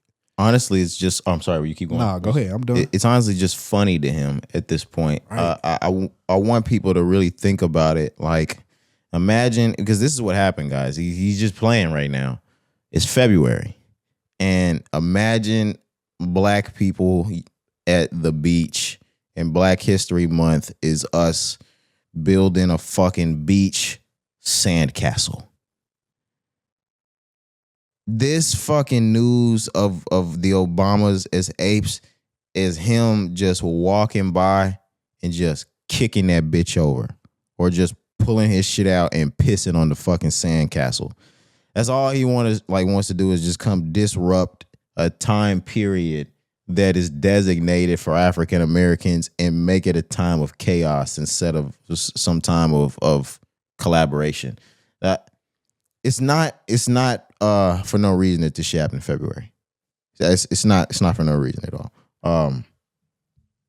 He came to fuck around. I think it's purposeful. Yeah, same reason why MLK Day you get nothing, which he's done. Yeah, every year. But yeah, I mean it's done on purpose. Everything he does is on purpose. You don't get this shit just out the ass in any other month. It's for a reason. It's during the Super Bowl weekend. Like, come on, bro. Like, when news feeds the feeds. Yeah. Literally. Like, I know I said the same word, but you know what I mean. The news cycle for this week is as big as it's going to be. It's the biggest sport event, the biggest stage, like we mentioned. It's done purposefully, bro. And he just keeps doing it. And what I do like though is that his approval rate is continuing to get lower and lower. But he doesn't give a fuck about it because this is his last run as a president. Yeah. But it's gonna be really interesting to see how this stuff happens, because once he leaves this office, or when the campaigning begins, it's gonna really split. You're gonna see well, that's the reason why his approval rate's so low right now, because niggas already foresee those years coming, and they don't want to be left looking like Trump's side. I'm cleaning up his shit. Yeah. Either that, or they don't want to be left looking like the piece of shit he is when everybody starts to rebuild this other shit. Because there's going to be Republicans and there's going to be Trump Republicans. Yeah. Once he leaves, I don't know how long the Trump Republican stays around. Yeah. A lot of these niggas are ready for this shit to go back to traditional conservatism or Did I say that right? Conservatism. Yeah. Whatever the fuck. Conservatism. I think is what you said. It's just gonna be really messy. All this just makes me think about the next president, Cari. The next president, I feel like we're either gonna have, whoever it is, whatever side, boy, y'all in for it. Cari, I would just everything leads to me believing that it's gonna be another fucking Republican, which is crazy. Man, that'd be crazy, especially if it's somebody close to bro. But if you look at all like the Democratic side, the Democrat is starting to be like the face of it. I don't think the Democrat side is weak, but they're trying to make this image that Democrats are weak. Yeah. They are watering down the image for sure. You got to have another, I don't fuck with him like that, but you got to have another strong Democrat like a Bill Clinton, a nigga that can appeal to the red. Like, yeah. And be a force, a strong not force. Be a bitch. Right. Like, that's what they didn't like about Beto. Like, he was nice, but he getting ran over by Trump. You gotta have a firm person. You see how I said person, not guy, girl. You see, yeah, boy, you good, boy. DEI. That boy good. That's what you call inclusion, my boy. They trying to take that up out of Target, nigga. Don't shop there. No, I'm just playing. When the last time you went to Target? I be in Target. I ain't gonna lie. I went to Target Sunday morning. I ain't even gonna. I ain't gonna lie, y'all. I'll be in Target. Yeah, my people stopped going though. No lie, but I do know a lot of people that protest. Yeah, but me, bro, like that just ain't a fight I'm fighting. I'm sorry. For me, there's a lot of things that the battles are just very pick and choosy, and it's working though. Yeah, now that's where like these staunch Republicans and staunch Democrats, like even though they're annoying as fuck, like if you're on one side, like if you are far left or far right, I think they're all annoying as fuck. But that is one thing I can respect out of those guys is they take the shit literal of like not hot and cold. I'm not gonna do one thing and then still do the other. Even though I think they're annoying, them niggas follow every rule that they believe in. They're like, I'm not doing that. No, we're not going to shop there. We're not going to wear this material. We're not going to eat this. We're not going to drink that. I fucking respect that. I think you're annoying and get out the way while I'm trying to drive with this protest. But, I fuck with them, For sure, bro. Real rooted in their ways. I don't think I have anything outside of the president being a racist. I think everybody knew that. Yep. So that's why it's not like shocking, but the action sometimes like this was the one that's like, damn. The worst part about it is we live in a time period that he doesn't have to answer to anybody about it. Like, and he's not. He's already done that. You already got your answer. It was a mistake. It wasn't me. I didn't see it. It's their fault. That's your answer. Don't ask me the question no more, basically, is what he said. And that's it, nigga. Sign, seal, deliver, nigga. You know what? This shit was about voter fraud. Why are we even talking about it? Let's just treat this like last time. You realize like we were in the primaries. We just impeached this nigga again. Yeah, we'll see. You know that's what they want to do. Like the Democrats, oh my God, if the Democrats win, they're gonna impeach this nigga immediately. He's not gonna leave, but they're gonna impeach him. Or maybe if we take control this time, or I keep saying we, like I'm just fully a Democrat. If the Democrat like takes control, you know, maybe you get some prosecutions on some Epstein shit. Don't laugh, Cari. Man, all this shit is a game, bro. I know, man. They work together. There's no way. If the president was a woman or black or brown, we wouldn't even be having this conversation. No. They would have been prosecuted and out the door years ago. Never would have been able to even run for a second term. The nigga's a convicted felon. Like, you know the strike that gets the regular nigga in the hood, bro. Like, bro, what the fuck? And he's the president, guys. That's what I mean. Like, it don't even matter. If this was a black or brown person, we would get turned down to work at call centers. Yeah, bro.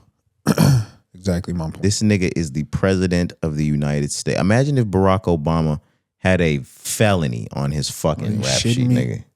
Are you shitting me? There would be no Barack Obama. We wouldn't even be having that name wouldn't exist. Nigga, they would have laughed at that nigga in the primaries. Absolutely. Fuck out of here, guy. We checked your record. Yeah, you're right. Come on, bro. For real. That's wild. Yeah, man. Yeah, I don't have any more for it. And I don't want to give any more air to him. I'm good. All right, that's it, guys. We're going to be back for an extraordinary episode 400 on Thursday. Say that. But yeah, let's get out of here for now. I'm Roderick. I'm Cari. All right, we'll see y'all next time.